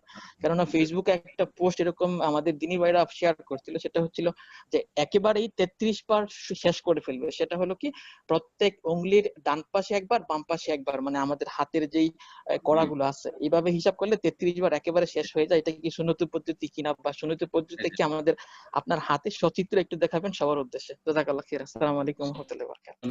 এই ক্ষেত্রে কোনো সুন্নত নাই। যদি কেউ বলে যে এটা সুন্নতি পদ্ধতি গণনা, এগুলো ভুল কথা। আর একবারে 33 বার শেষ করতে হবে, এটাও অবাস্তব কথা, এর কোনো দলিল নাই। এগুলোই আজকাল সোশ্যাল মিডিয়াতে কিছু একবারে ভিত্তিহীন কথাবার্তা ছড়াছড়ি। এই বিষয়ে বলবো আল আমরু ফি যালিকা ওয়াসা, যার জন্য যেটা সুবিধা। দেখেন আরবরা কিন্তু আমাদের মতো গণতো না। আমাদের গণনা হচ্ছে এই যে এগুলো, সুবহানাল্লাহ সুবহানাল্লাহ সুবহানাল্লাহ সুবহানাল্লাহ, এই যে জোড়গুলি যে রয়েছে, হ্যাঁ, এগুলো দিয়ে গণনা করি। আর অগ্রভাগ একটা তো 4টা ধরেন। আবার কেউ অন্যরকম করে, আবার কেউ গণে এইভাবে, সুবহানাল্লাহ সুবহানাল্লাহ সুবহানাল্লাহ সুবহানাল্লাহ, এইদিকে এইভাবে গণে। তো যার যেটা সুবিধা হয়, যেটা আমি বলবো এখানে আর যেটা জানার বিষয়, সেটা হচ্ছে যে ডান দিক থেকে শুরু করবেন, এটা হচ্ছে উত্তম। এই দিক থেকে শুরু করলে ডান দিক হইলো, কিন্তু এই দিক থেকে শুরু করলে অনেকে এই দিক থেকে গণেন, সুবহানাল্লাহ সুবহানাল্লাহ সুবহানাল্লাহ, এদিক থেকে এদিকে যাচ্ছেন। তো আপনি বাম দিক থেকে শুরু করলেন, তো বাম দিক থেকে না শুরু করে ডান দিক থেকে শুরু করে, কারণ রাসূল কানা ইউজিবুহু তায়াম্মুন, রাসূলুল্লাহ সাল্লাল্লাহু আলাইহি ওয়াসাল্লাম ডান দিকটা বেশি পছন্দ করতেন, ডান দিকটা বেশি পছন্দ করতেন। তারপরে অনেকে ডান আর বাম হাতে গণে, মানে এতে করলো 16 বার আর এতে করলো 16 বার, 32 33, সুবহানাল্লাহ সুবহানাল্লাহ সুবহানাল্লাহ সুবহানাল্লাহ, তারপরে সুবহানাল্লাহ সুবহানাল্লাহ বাম হাতেও করছে না। বাম হাতে তাসবিহ করবেন না, কারণ এই মর্মে একটি হাদিস হয়েছে, কানা রাসূলুল্লাহ ইয়াকিদু তাসবিহা বিয়ামিনি, রাসূলুল্লাহ সাল্লাল্লাহু আলাইহি ওয়াসাল্লাম ডান হাতে তাসবিহ করতেন। বাকি কথা হলো যে আপনি কিভাবে গণবেন, আপনি 2 ফিরাতে গণনা করবেন না একবারই করে নেবেন, সেটা আপনার ইচ্ছা, সেটা আপনার ইচ্ছা। 33 বার হলেই হলো, 33 বার হলেই হলো। আবার এই মর্মে 33 বার করে 99, আর তারপরে কালিমাত তাওহীদে 100 বার, আবার 10 বারের হাদিস রয়েছে। আশা করি এগুলো জানার বিষয়, সময় হয়তো কম আছে আপনার কাছে, তাড়াতাড়ি আছে, আমি 100 বার করতে পারবো না, তো কমপক্ষে 10 বার করে নেন। হ্যাঁ, 3 10 30 করে নেন, এইভাবে করেন। তো বাকি কথা হলো যে গণনা যে কোনো ভাবে করতে পারেন। আমার এখন পর্যন্ত জানা নাই যে এইভাবে গণনা। আরবদের একটা গণনা এখানে বলা দরকার, আরবদের কিন্তু গণনা আলাদা। আর ওই ক্ষেত্রে বলা হয়েছে যে রাসূলুল্লাহ সাল্লাল্লাহু আলাইহি সাল্লাম 53 গিরা বাঁধতেন, যখন কি করতেন, ইয়াকিদু সালাসা খামসিন, যখন আপনার তাশাহুদে বসতেন আর আপনার করতেন। তো এইসব গণনা আসলে আমাদের জানার কোনো প্রয়োজন করে না, এগুলো আরবদের গণনা ছিল, যে এটাতে কত হয়, তো এটাতে কত হয়, তো এটাতে কত হয়, কোনটাতে কত হয়, এসব আমাদের জানার প্রয়োজনই করে না। এগুলোকে সুন্নত বলা, বাড়াবাড়ি করা, আর এগুলো হচ্ছে সীমা লঙ্ঘন পছন্দনীয় না। জি, আশা করি বুঝতে পেরেছেন। জাযাকাল্লাহ খায়রান, বারাকাল্লাহু ফিকুম। এই পর্যায়ে প্রশ্ন করবেন এমডি মাকসাদুল ইসলাম, আপনি প্রশ্ন করুন। আসসালামু আলাইকুম ওয়া রাহমাতুল্লাহি ওয়া বারাকাতুহু। ওয়া আলাইকুম আসসালাম ওয়া রাহমাতুল্লাহি ওয়া বারাকাতুহু। জি বলেন। আমার আসলে ছোট্ট দুটো প্রশ্ন ছিল। একটা হলো, আমি নিউ ইয়র্ক থেকে। মাশাআল্লাহ। আমরা মানে আমি দেখতেছি এখন কিছুদিন থেকে যে কিছু কিছু ভাই ওই যে নামাজের সময় মানে একামত দেওয়ার পরে মানে ইমাম সাহেব নামাজ শুরুর আগে হাত উঠায় দোয়া করেন, মানে এটা কি একামত দেওয়ার পরে এবং ইমাম সাহেব শুরু করার আগে? আচ্ছা, ওই সময় হাত উঠিয়ে দিচ্ছে? জি, হাত উঠায় দোয়া করেন। না, হাত উঠায় তাহলে বিদআত, কারণ এই জায়গাগুলি রাসূলুল্লাহ সাল্লাল্লাহু আলাইহি ওয়াসাল্লামের জীবন দিয়ে অতিক্রম করেছে প্রতিটি ওয়াক্তে, আর রাসূলুল্লাহ সাহাবীরা কেউ হাত উঠাননি, সুতরাং কেউ হাত উঠায় ওই সময় তাহলে বিদআত। এমনি দোয়া করা যাবে? এমনি যদি দোয়া করে, আজান একামতের মাঝখানে দোয়া কবুল হয়, আর একামত আর সালাত আল্লাহর সামনে দাঁড়াতে যাচ্ছে, কেউ যদি দোয়া করে, প্রয়োজন আছে, নিজ নিজ প্রয়োজন মোতাবেক, আল্লাহ তুমি আমার এই কাজটা করে দাও, এটা সহজ করে দাও, কোনো অসুবিধা নেই। এই সময়গুলি দোয়া কবুল হওয়ার সময়, কোনো অসুবিধা নেই। আর একটা হচ্ছে যে মানে মাজুর ব্যক্তি কি ইমাম হইতে পারবেন? মানে যেমন কারো হয়তো হাঁটুর সমস্যার কারণে মানে ঠিক মতো বসতে পারতেছেন না, তাশাহুদে ঠিক মতো বসতে পারেন না, এই অবস্থায় কি ইমামতি করতে পারবেন কি পারবেন না? মানে তার পিছনে নামাজ পড়া যাবে কি যাবে না? উনি দাঁড়িয়ে সালাত আদায় করছেন ইমাম সাহেব, না বসে? না, দাঁড়িয়ে সালাত আদায় করেন, বাট তাশাহুদের সময় বসতে সমস্যা হয়, ঠিক মতো যেটা বসার নিয়ম এইভাবে বসতে পারতেছেন না। জি, দাঁড়ায় নামাজ পড়েন, দাঁড়ায় পড়েন। উনি যদি ইমাম রাতেব হন, মানে পেশ ইমাম, আমাদের দেশে পেশ ইমাম বলে, ফার্সি বুঝে, আর ইমাম রাতেব আরবিতে মানে নিযুক্ত ইমাম, মসজিদে নির্ধারিত নিযুক্ত ইমাম হন, আর মাঝে মধ্যে অসুস্থ হয়ে যান, তো অসুস্থ অবস্থায় বা মাজুর, পায়ে ব্যথা, তাহলে তিনি সালাত আদায় করতে পারবেন, ইমামতি করতে পারবেন। অসুস্থ হয়েছেন, পা ঠিক করে রাখতে পারছেন না, সেজন্য তাকে ইমামতি দিয়ে বরখাস্ত করে দেবেন, আপাতত তিনি অবসর নেবেন না, না না, তিনি ইমামতি করতে থাকবেন। কিন্তু যদি ইমামতি করার যোগ্যতা অনেকের আছে, আর একজন ওইরকম পায়ে তার কষ্ট হয় বা মাজুর, তাহলে তাকে আর ইমামতি দিবেন না, তখন এমন ব্যক্তিকে দিবেন যিনি মাজুর না, এটাই হবে উত্তম। এক কথায় মাজুর ব্যক্তির ইমামতি মাকরুহ নাই। হানাফি মাযহাবে বেশ কিছু ফতোয়া রয়েছে, অন্ধ ব্যক্তির ইমামতি মাকরুহ, নাবালকের ইমামতি মাকরুহ, ইত্যাদি ইত্যাদি, অবিবাহিতের ইমামতি মাকরুহ। এগুলি আসলে তাদের ব্যক্তিগত মতামত, হ্যাঁ, ভালো মনে করেছেন, কিন্তু এগুলি দলিলবিহীন কথা, এগুলি দলিলবিহীন কথা। জি, জাযাকুমুল্লাহ। বারাকাল্লাহু ফিকুম। এই পর্যায়ে প্রশ্ন করবেন মোহাম্মদ হুসাইন মাস্টার, আপনি প্রশ্ন করুন।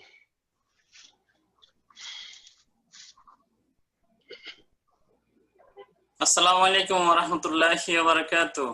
ওয়ালাইকুম আসসালাম ওয়া রাহমাতুল্লাহি ওয়া বারাকাতুহু। শেখ, আমি আল হাসা থেকে বলছি। কেমন আছেন শেখ? ভালো আছেন? আলহামদুলিল্লাহ, ভালো আছেন? জি আলহামদুলিল্লাহ। শেখ, আমার প্রশ্নটা প্রতিবেশী সম্পর্কিত আর কি। প্রতিবেশীর উপকার করলে এর ফজিলত কি, এবং প্রতিবেশীর যদি ক্ষতি করা হয় এর পাপ কি? এবং এটার পাশাপাশি আরেকটা দেখা যায়, অনেক সময় প্রতিবেশীর সাথে সামান্য কিছু মনোমালিন্যের কারণে তাদের পশু পাখি বা ছোট বাচ্চাদেরকে কষ্ট দেয়, এর সম্পর্কে একটু বিস্তারিত বলবেন। লম্বা লেকচার দিতে হবে আপনার প্রশ্ন উত্তরের জন্য। প্রতিবেশীর হকের উপর আমার কয়েকটা আলোচনা আছে ধারাবাহিক। প্রতিবেশীর এত বেশি হক রয়েছে যে সে যদি অমুসলিমও হয় তবুও তার হক রয়েছে। যদি আত্মীয় হয় আর প্রতিবেশী হয় তাহলে দ্বিগুণ হক রয়েছে। মুসলিম আত্মীয় যদি হয়, মুসলিম আত্মীয় আর প্রতিবেশী, মুসলিম হলে ইসলামের হক, আত্মীয় আত্মীয়তার হক, আর প্রতিবেশীর হক, তাহলে ট্রিপল হক রয়েছে, তিন গুণ। এমন তাহলে বোঝা গেল যে যদি অমুসলিমও প্রতিবেশী হয়, পাপীয় প্রতিবেশী হয়, তারপরেও তার সাথে সদ্ব্যবহার করতে হবে, সদাচরণ করতে হবে, কষ্ট দেওয়া হারাম। অমুসলিমকে কষ্ট দেওয়া যদি হারাম হয়, তো একজন মুসলিম যে আল্লাহ পরকালে বিশ্বাসী, তাহলে তাকে কষ্ট দেওয়া কত বড় হারাম। সে যদি তার সাথে যদি আত্মীয় হয় তাহলে কত বড় হারাম, হ্যাঁ, তার সাথে সাথে প্রতিবেশী। সুতরাং প্রতিবেশীর হক অনেক বেশি। রাসূলুল্লাহ সাল্লাল্লাহু আলাইহি সাল্লাম বহুবার বলেছেন এই কথাটি, সাহাবীরা বলতেন তিনি, মাজালা জিবরিল ইউসিনি বিল জার, যখনই জিবরাইল আলাইহিস সালাম আসতেন তখনই আমাকে একবার করে স্মরণ করাইতেন প্রতিবেশী সম্পর্কে। সবসময় একবার করে বলতেন প্রতিবেশীর খেয়াল রাখবেন, প্রতিবেশীর খেয়াল রাখবেন, প্রতিবেশীর সম্পর্কে যত্নবান হবেন। রাসূলুল্লাহ সাল্লাল্লাহু আলাইহি সাল্লামকে বলতেন জিবরাইল এসে, হাত্তা জানান্তু আন্নাহু সাইয়ুরিসুহু, আমার ধারণা হলো যে বারবার যখন বলতেই থাকছেন ফেরেশতা জিবরিল আলাইহিস সালাম এসে, তার মানে হয়তো কখন প্রতিবেশীকে আমার উত্তরাধিকারী বানিয়ে দেবে, ওয়ারিস বানিয়ে দেবে, মানে আমার ধন সম্পদে ভাগ দিতে হবে। সুবহানাল্লাহ, চিন্তা করেন আপনি, প্রতিবেশীর অনেক বড় হক রয়েছে। যেই ব্যক্তি প্রতিবেশীকে কষ্ট দেয় সে জাহান্নামী। মুসনাদ আহমদ হাদিস রয়েছে দুই মহিলা সম্পর্কে। এক মহিলা শুধু ফরজ নামাজ পড়তো, ফরজ সালাত আদায় করতো, শুধু ফরজ সিয়ামটা, সারা বছর কোনো সিয়াম নেই, শুধু ফরজ কাজগুলি করত, কিন্তু তার আচার আচরণ ভালো, কোনো প্রতিবেশী কষ্ট দেয় না। জিজ্ঞাসা করা হলো, তখন বলে হিয়া ফিল জান্নাতি, সে জান্নাতি, শুধু ফরজ আদায় করে জান্নাতি, 17 রাকাত সারা দিনে সালাত আদায় করে জান্নাতি, শুধু রমজান মাসে সিয়াম পালন করে জান্নাতি। আর একজন মহিলা বলছে তুকসিরু মিন সালাতিহা ওয়া সিয়ামিহা ওয়া তাতাসাদ্দাকু বিল আসওয়াক। আর এক মহিলা আছে যে অনেক বেশি সালাত পড়ে, তাহাজ্জুদ, সালাতুদ দুহা, আর যত সালাত হয় নফল সুন্নাত ইত্যাদি, নফল বেশি বেশি সিয়াম পালন করে আর অনেক বেশি দান খেরাত করে, কিন্তু ওয়ালাকিন তুজি জিরানাহা বিলিসানিহা, তার কথার দ্বারা, জবান দ্বারা প্রতিবেশীকে কষ্ট দেয়। রাসূলুল্লাহ বলে হিয়া ফিন্নার, সে জাহান্নামে যাবে। স্থায়ী জাহান্নামী হবে না, কিন্তু অস্থায়ী জাহান্নামে যেতে হবে এবং কবরের আযাবের সম্মুখীন হইতে হবে যারা প্রতিবেশীকে কষ্ট দিয়ে থাকে। তো আশা করি এই কথাগুলি যথেষ্ট। যদি কারো অন্তরে আল্লাহর ভয় থাকে, পরকালের প্রতি বিশ্বাস থাকে এবং জান্নাতের আশা আকাঙ্ক্ষা থাকে, জান্নাতে নেওয়ার জন্য আগ্রহী হয়ে থাকে, তাহলে সে কখনো প্রতিবেশী কষ্ট দেবে না।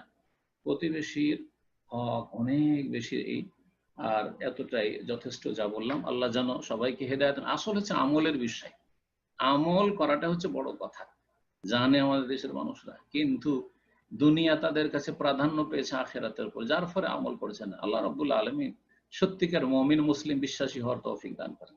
জি, ইনশাআল্লাহ এই পর্যায়ে প্রশ্ন করবেন শামিন ইয়াসির, আপনি প্রশ্ন করেন। আসসালামু আলাইকুম ওয়া রাহমাতুল্লাহি ওয়া বারাকাতুহু। ওয়া আলাইকুম আসসালাম ওয়া রাহমাতুল্লাহি ওয়া বারাকাতুহু। জি বলেন। আমি বাংলাদেশ থেকে মাশাআল্লাহ, ঢাকা। মাশাআল্লাহ, বলেন। আমার প্রশ্নটা হচ্ছে আমার বোনের পক্ষ থেকে। তো ওনার হাজবেন্ডের ভাই নামাজ কালাম পড়ে না, কবর পূজারি, মাজার পূজারি। তো ওনার শ্বশুর বাড়ি থেকে যদি কোনো কিছু পাঠায় বা দেয়, যেহেতু শ্বশুর বাড়ি ভাইরা থাকে ওইখানে, তো ওগুলা কি খাওয়া যাবে? যদি ওগুলো টাকা পয়সা দিয়ে দেওয়া হয়, কিছু জিনিসপত্র আছে যেমন সবজি তরি তরকারি বাড়িতে লাগানো হয়, তো এসব দিলে এগুলি যদি আইনা খায় তাহলে কি গুনাহ হবে? দেখেন, খাওয়া দাওয়া, রাসূলুল্লাহ সাল্লাল্লাহু আলাইহি ওয়াসাল্লাম ইহুদিদের বাড়িতে দাওয়াত খেয়েছেন কিনা জানেন ঘটনা? যে রাসূলুল্লাহ সাল্লাল্লাহু আলাইহি ওয়াসাল্লামকে বিষ মাখা রান দিয়েছিল ইহুদি মহিলা, তাহলে রাসূলুল্লাহ ইহুদির বাড়িতেও দাওয়াত খেয়েছেন, যেখানে ইহুদি অন্যান্য কাফেরদের চাইতে কট্টর ইসলামের শত্রু, তারপর ইহুদিদের বাড়ি দাওয়াত খেয়েছিল রাসূলুল্লাহ সাল্লাল্লাহু আলাইহি ওয়াসাল্লাম। তাহলে বেনামাজির বাড়ি দাওয়াত খাওয়া যাবে? বেনামাজি বিশেষ করে যদি আত্মীয় হয়, নিজের আত্মীয়, নিজের বংশের অথবা শ্বশুর বংশের আত্মীয়, তাহলে তাদের খাবার খাওয়া যাবে। যেটা খাওয়া যাবে না, শোনেন, বেনামাজির জবাই খাওয়া যাবে না। মোরগ জবাই করেছে, খাসি জবাই করেছে, গরু জবাই করেছে, বেনামাজি খাওয়া যাবে না, কারণ বেনামাজি যেহেতু বড় কুফরি করে সুতরাং তার জবিহা খাবে না, জবাইকৃত পশু খাবে না। বাকি বেনামাজি মাছ পাকশাক করে দিল, মাছ দিল, সবজি দিল, যা দিল, ডাল দিল, ভাত দিল, সব খেতে পারেন এবং তাদের গিফট উপঢৌকন নিতে পারেন, কোনো অসুবিধা নাই ইনশাআল্লাহ। কারণ এই সদ্ব্যবহারের মাধ্যমে হয়তো তাদেরকে ইসলামের দিকে নিয়ে আসা সম্ভব হবে। আর যদি তাদের সাথে খারাপ আচরণ করে তাহলে আরো তারা সীমা লঙ্ঘন করবে, আর আপনারও ক্ষতি করবে, ইসলামেরও ক্ষতি করবে, আর নিজেরাও সারা জীবন পথভ্রষ্ট গোমরাহ হয়ে থেকে যাবে। আমরা ধার্মিক লোকেরা যদি খারাপ লোকদের সাথে খারাপ আচরণ করি তাহলে তারা আরো দূরে সরে যাবে, জাহান্নামের দিকে চলে যাবে এবং আমাদের সম্পর্কে আরো বিদ্বেষী হয়ে যাবে। এটা ইসলাম শিখায় না। ওয়াকুলু লিন্নাস হুসনা, আল্লাহ বলছেন মানুষের সাথে ভালো কথা বলিও, ওয়াফআলুল খায়রা, জনকল্যাণমূলক কাজ করিও। এগুলি হচ্ছে কোরআন কারীমের মৌলিক নীতিমালা। আচরণের ক্ষেত্রে ওয়াফআলুল খায়র, ভালো আচরণ করো। কথার ক্ষেত্রে কুলু লিন্নাস, যে কোনো মানুষের সাথে, মুসলিম অমুসলিম, সৎ অসৎ পাপিষ্ট, ভালো কথা বলো, ভালো কথা বলো। একজন মদখোর, তার সাথে ভালো কথা বলিয়েন। যখন সুস্থ মস্তিষ্কে থাকবে তখন তাকে বলেন যে মাদক দ্রব্য কি ভালো জিনিস। বেনামাজিকে ঠান্ডা মেজাজে বলিয়েন। জি, আর যদি আক্রোশ করে বলেন, রাগ দেখিয়ে বলেন, কর্কশ ভাষায় বলেন, তাহলে তার কাজ হবে না। তো নরম ভাষাতে, যেমন ছোট বাচ্চাদেরকে ওষুধ খাওয়ানোর জন্য সিরাপ মিষ্টি করে দেওয়া হয়, তখন বাচ্চারা খায়। আর যদি আমরা বড়রা যেমন ট্যাবলেট খাই এরকম তিতা দেওয়া হয়, তাহলে তারা সাথে সাথে বমি করে দিবে, খাবে না। তো ওইরকম হচ্ছে অবস্থা এই রোগীদের, যারা ইসলামের ক্ষেত্রে, ইমানের ক্ষেত্রে, দিনের ক্ষেত্রে বেদিন হয়ে আছে অথবা বদ্দিন হয়ে আছে, পাপে ডুবে আছে, তাদের অবস্থা।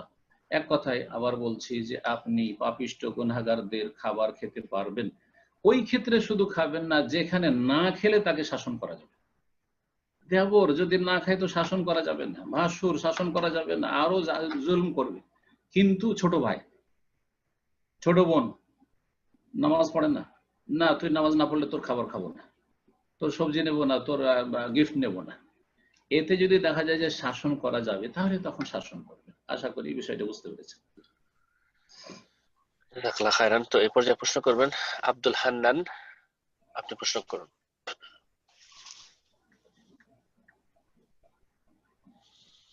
জি, আপনার ফোনটা আনমিউট করে নিন আব্দুল হান্নান।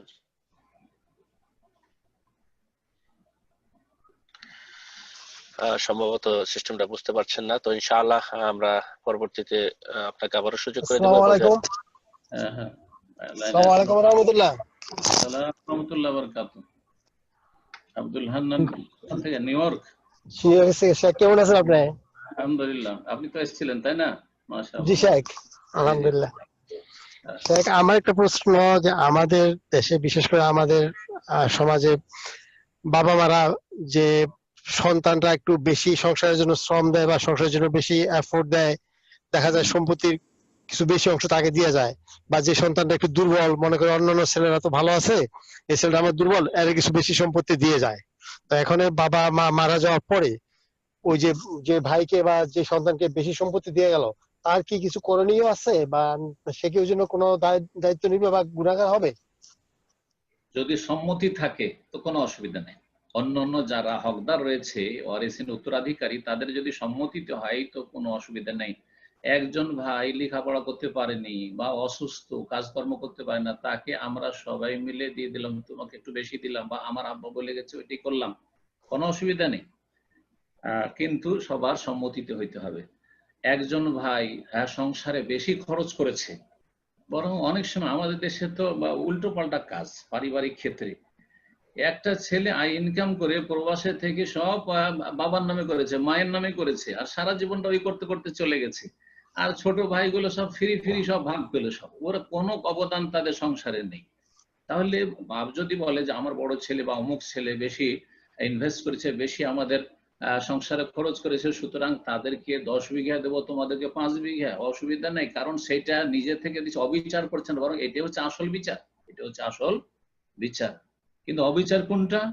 কিছু বাপ মা আছে ওই ছোটটার দিকে টান, যে কিছুই করেনি, সংসারে কোনো অবদান রাখেনি, ওকেই দিয়ে চলে যাচ্ছে ভিটে মাটি, ওকেই লিখে দিয়ে চলে যাচ্ছে, এরা হচ্ছে জালেম বাপ মা। জি, তো আশা করি বিষয়টা বুঝতে পেরেছেন। আল্লাহ জুলমকে হারাম করেছেন, আর ইন্নাল্লাহ ইয়ামুরু বিল আদলি, সুবিচার ন্যায় প্রতিষ্ঠা করা আল্লাহ ফরজ করেছেন। জাযাকাল্লাহ খায়ের। তো আমরা প্রোগ্রামের একদম শেষ পর্যায়ে চলে এসেছি। ইনশাআল্লাহ এখন থেকে একটা বা দুইটা প্রশ্নের মাধ্যমে আমাদের আজকে প্রোগ্রাম শেষ করে দেবো ইনশাআল্লাহ। এই পর্যায়ে প্রশ্ন করবেন ফয়সাল, আপনি প্রশ্ন করুন। আসসালামু আলাইকুম। ওয়ালাইকুম আসসালাম ওয়া রাহমাতুল্লাহি ওয়া বারাকাতুহু। আমি বাংলাদেশ থেকে বলছি। মাশাআল্লাহ ফয়সাল ভাই, কোন জায়গা? আমি ঢাকা থেকে বলছি। মাশাআল্লাহ, বলুন। আপনি কেমন আছেন শেখ? আলহামদুলিল্লাহ ভালো আছি, আল্লাহ রাব্বুল আলামিন ভালো রেখেছেন। জি শেখ, আমার একটা প্রশ্ন হলো যে আমরা যে বিভিন্ন প্রোডাক্ট কিনি বা বিভিন্ন যে প্রোডাক্ট জাতীয় খাবারের প্রোডাক্ট, এগুলো মানে এগুলোর গায়ের মধ্যে বিভিন্ন প্রাণীর ছবি থাকে। একটা হাদিসে আছে যে রাসূল সাল্লাল্লাহু আলাইহি ওয়াসাল্লাম বলেছেন যে যেই ঘরে মানে ছবি থাকবে, প্রাণীর ছবি থাকবে এবং কুকুর থাকবে, সেই ঘরে রহমতের ফেরেশতা প্রবেশ করে না। তাহলে এই যে আমরা যে পেপারের উপরও ছবি থাকে, তারপরে বিভিন্ন প্রোডাক্ট কিনে আনি, এগুলোর উপরেও বিভিন্ন ছবি থাকে, মানে নারী পুরুষ বা প্রাণীর বিভিন্ন প্রাণীর ছবি থাকে। তাহলে এই ক্ষেত্রে মানে কি মানে ওই হাদিসের পরিপন্থী কিনা জিনিসটা? এই জন্য আসসালামু আলাইকুম।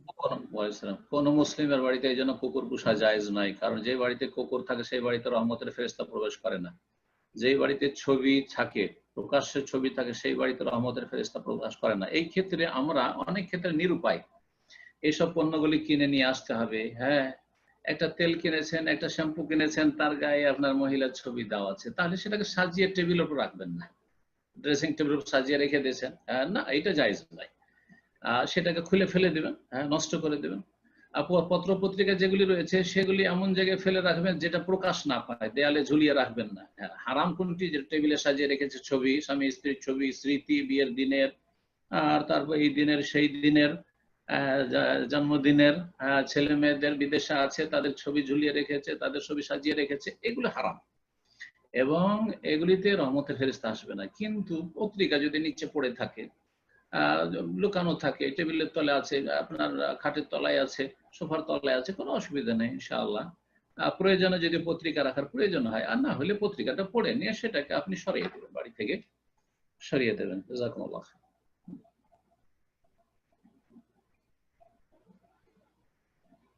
তারপরে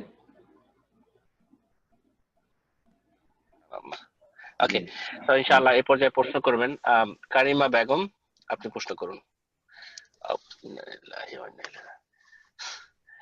সরি সিস্টার, আমি একটু সময় চেয়ে নিচ্ছি, আপনার বাই মিস্টেকলি আপনার হ্যান্ড ডাউন হয়ে গেছে।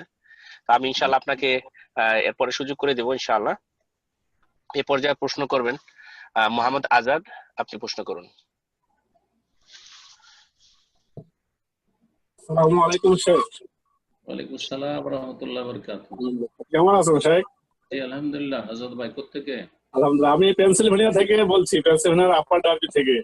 মাশাআল্লাহ। প্রথমে আল্লাহর কাছে শুকরিয়া আদায় করছি, লাখো শুকরিয়া যে আপনার সাথে আমি আজকে কথা বলতে পারতেছি। জাযাকাল্লাহ খাইর। আলহামদুলিল্লাহ। আল্লাহ আপনার উপর রহমত বর্ষিত করুন, আপনারা খেদমত করতে পারেন। শেখ, আমার একটা প্রশ্ন ছিল শেখ, সেই প্রশ্নটি হচ্ছে বাড়ির অনেকেই বলে যে বাড়ির কাছে যদি মসজিদ থাকে শেখ, সেই মসজিদে নাকি নামাজ পড়তেই হবে, ওই মসজিদকে উপেক্ষা করে যে দূরের মসজিদে নাকি যাওয়াটা ঠিক না, বা মসজিদের হক আছে, মসজিদ অভিযোগ করতে পারে, এরকম কথাবার্তা বলে। আমরা শেখ, আমার বাড়ির পাশে মসজিদ আছে, বিশাল মসজিদ, কিন্তু সেই মসজিদ কোরআন এবং হাদিস অনুযায়ী, সহিহ আকীদা অনুযায়ী মসজিদটা পরিচালিত হয় না, এবং তাবলীগ জামাত সেই মসজিদটা পরিচালিত করে। এখন কথা হচ্ছে শেখ, আমরা একটা আফ্রিকান মসজিদে যাই, জুম্মার নামাজ কয়েকজন ভাই মিলে সেখানেই পড়ি, এবং ওইখানে আমরা কমফোর্ট ফিল করি শেখ। এই বিষয়ে যদি কোরআন এবং হাদিস থেকে যদি কোনো কিছু বলতে পারেন। আসসালামু আলাইকুম। দেখেন, মসজিদ আবাদ করা মুসলিমদের উপর ফরজ। মুসলিমদের উপর ফরজ হচ্ছে ইন্নামা ইয়ামুরু মাসাজিদাল্লাহ মান আমানা বিল্লাহি ওয়াল ইয়াউমিল আখির। মসজিদ আবাদ করবে ওইসব লোকেরা যারা আল্লাহর প্রতি ঈমান রাখে, পরকালে ঈমান বিশ্বাস রাখে। মসজিদ যদি আমি আপনি দু চারজন না গেলেও আবাদ হয়ে যাবে, অনাবাদ হবে না, আজান হচ্ছে না, ইকামত হচ্ছে না, জামাত হচ্ছে না, এরকম নয়, হয়ে যাবে, আমরা না গেলেও হয়ে যাবে দু চারজন, তাহলে কোনো অসুবিধা নেই। আপনি প্রয়োজনে কাছের মসজিদ ছেড়ে দূরের মসজিদে যেতে পারেন। আর যদি দেখা যায় যে না, কাছের মসজিদটা অনাবাদ হবে, যদি আমি চলে যাই তো এখানে আজানি হবে না, আমি না থাকি তো জামাতি হবে না, তাহলে আমি বা আমার যারা সাথে দু চারজন রয়েছে তারাকে নিয়ে জামাত করতে হবে, কারণ এটা কাছের মসজিদ। প্রথম কথা, যে মসজিদে আপনি যাচ্ছেন না, কাছের মসজিদ হওয়া সত্ত্বেও, সেই মসজিদের ইমাম হচ্ছে বেদাতপন্থী। বেদাতি দুই রকম, বড় বেদাতি যারা কবর মাজার পূজা করে, আর ছোট বেদাতি তার চাইতে যারা কবর মাজার পূজা সরাসরি করে না, কিন্তু তাদের মধ্যে বেশ কিছু শিরকি আকীদা আর বেদাতি আকীদাতে ভরপুর রয়েছে, যেমন যাদের কথা বললেন। তাহলে এই ক্ষেত্রে মনে রাখবেন, উলামায়ে কেরামরা একমত যে বেদাতির পিছনে, যদিও বেদাতি মানে ইসলামের গণ্ডিতে থাকা বেদাতি, বড় শিরককারী বেদাতি নয়, কবর মাজার পূজারী নয়, তারপরও তাদের পিছনে সালাত আদায় করা মাকরুহ, অপছন্দনীয়, অপ্রীতিকর। সুতরাং আপনি এই মাকরুহ, অপ্রীতিকর, অপছন্দনীয় কাজ থেকে বাঁচার জন্য সহিহ আকীদার ইমাম সেখানে রয়েছেন, আর সেখানে সহিহ সুন্নত মোতাবেক সালাত আদায় করতে পারবো, সেখানে আমাদের চোখের সামনে বিদআত হবে না সম্মিলিত মোনাজাতের, আর সেখানে আপনার সুন্নত মোতাবেক সালাত আদায় করতে কেউ বাধা দিবে না, কেউ ক্রিটিসাইজ করবে না, আমিন জোরে বললে গায়ের জ্বালা হবে না, রফায়দান করলে তাদের গায়ের জ্বালা হবে না, কাঁধে কাঁধ পায়ে পা মিলালেও গায়ের জ্বালা হবে না, সেই জন্য যাচ্ছি। তাহলে তো আপনি বেশি সওয়াবের জন্য যাচ্ছেন, বেশি সওয়াবের জন্য যাচ্ছেন, আর ঝগড়া বিবাদ থেকে বাঁচার জন্য যাচ্ছেন। তো আশা করি বিষয়টা বুঝতে পেরেছেন। যদি আপনার এই সৎ উদ্দেশ্য থাকে যে আমি সুন্নাহ ভিত্তিক সালাত আদায় করার জন্য দূরের মসজিদে যাচ্ছি, তাহলে কোনো অসুবিধা নেই। আর যদি দেখা যায় যে দুটোই সুন্নাহ ভিত্তিক মসজিদ, তাহলে কাছের মসজিদে সালাত আদায় করা উচিত।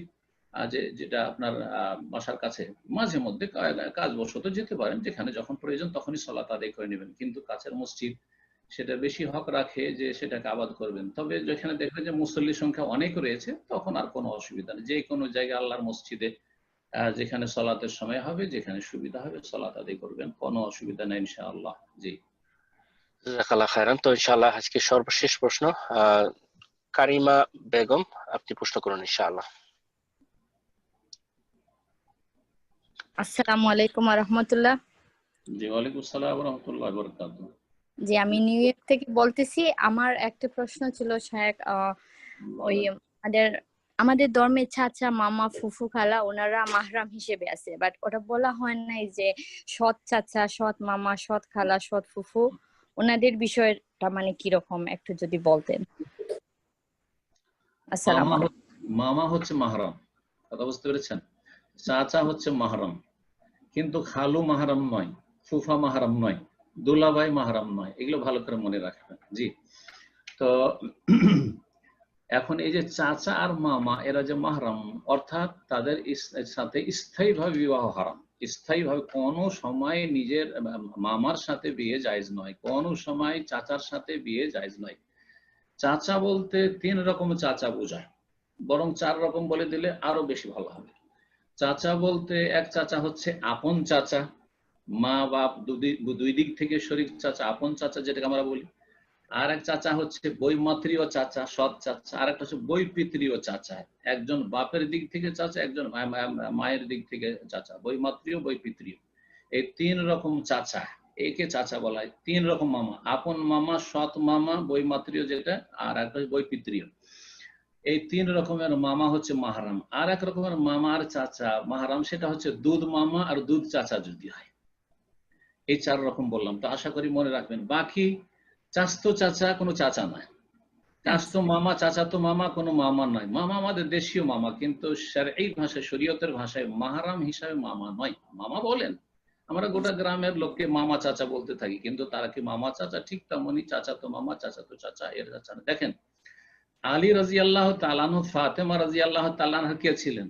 আপন চাচা, আপন চাচা না, আপন চাস্তো চাচা, আপন চাচা তো চাচা, মানে দূরের চাচা তো নয়। বিয়ে হয়েছে স্বামী স্ত্রী, তাহলে বোঝা গেল যখন চাচা তো চাচার সাথে বিয়ে জায়েজ, আপন চাচা তো, সুতরাং মাহরাম নয়, সেজন্য তো বিয়ে হয়েছে। যেটা আমাদের দেশে কেউ কবুল করবেন না, চাস্তো চাচাকে, আপন চাস্তো চাচাকে বিয়ে করেছি, হারাম কাজ করেছে, বিচার সালিশ বসে যাবে আমাদের সমাজে। জি, তো আশা করি বিষয়টা বুঝতে পেরেছেন। আমাদের দেশে অনেক আত্মীয় স্বজনদেরকে আমরা মাহরাম মনে করে থাকি, কিন্তু মাহরাম নয়। হ্যাঁ, টিউশনের যে টিচার আছে তাকে মাহরামের মতো মামা লাগিয়ে নিয়েছে, তার সাথে কাকা লাগিয়ে নিয়েছে, আর কত যে অঘটন ঘটছে। আল্লাহ হেফাজত করে এইসব থেকে, সব ফিতনা থেকে আল্লাহ যেন মুসলিমদেরকে বাঁচিয়ে রাখে। জাযাকুমুল্লাহ। বারাকাল্লাহু ফিকুম। তো শেখ ইনশাআল্লাহ অনেক সময় হয়ে গেল, আজকে শেষ করে দেন পর্যায়ে।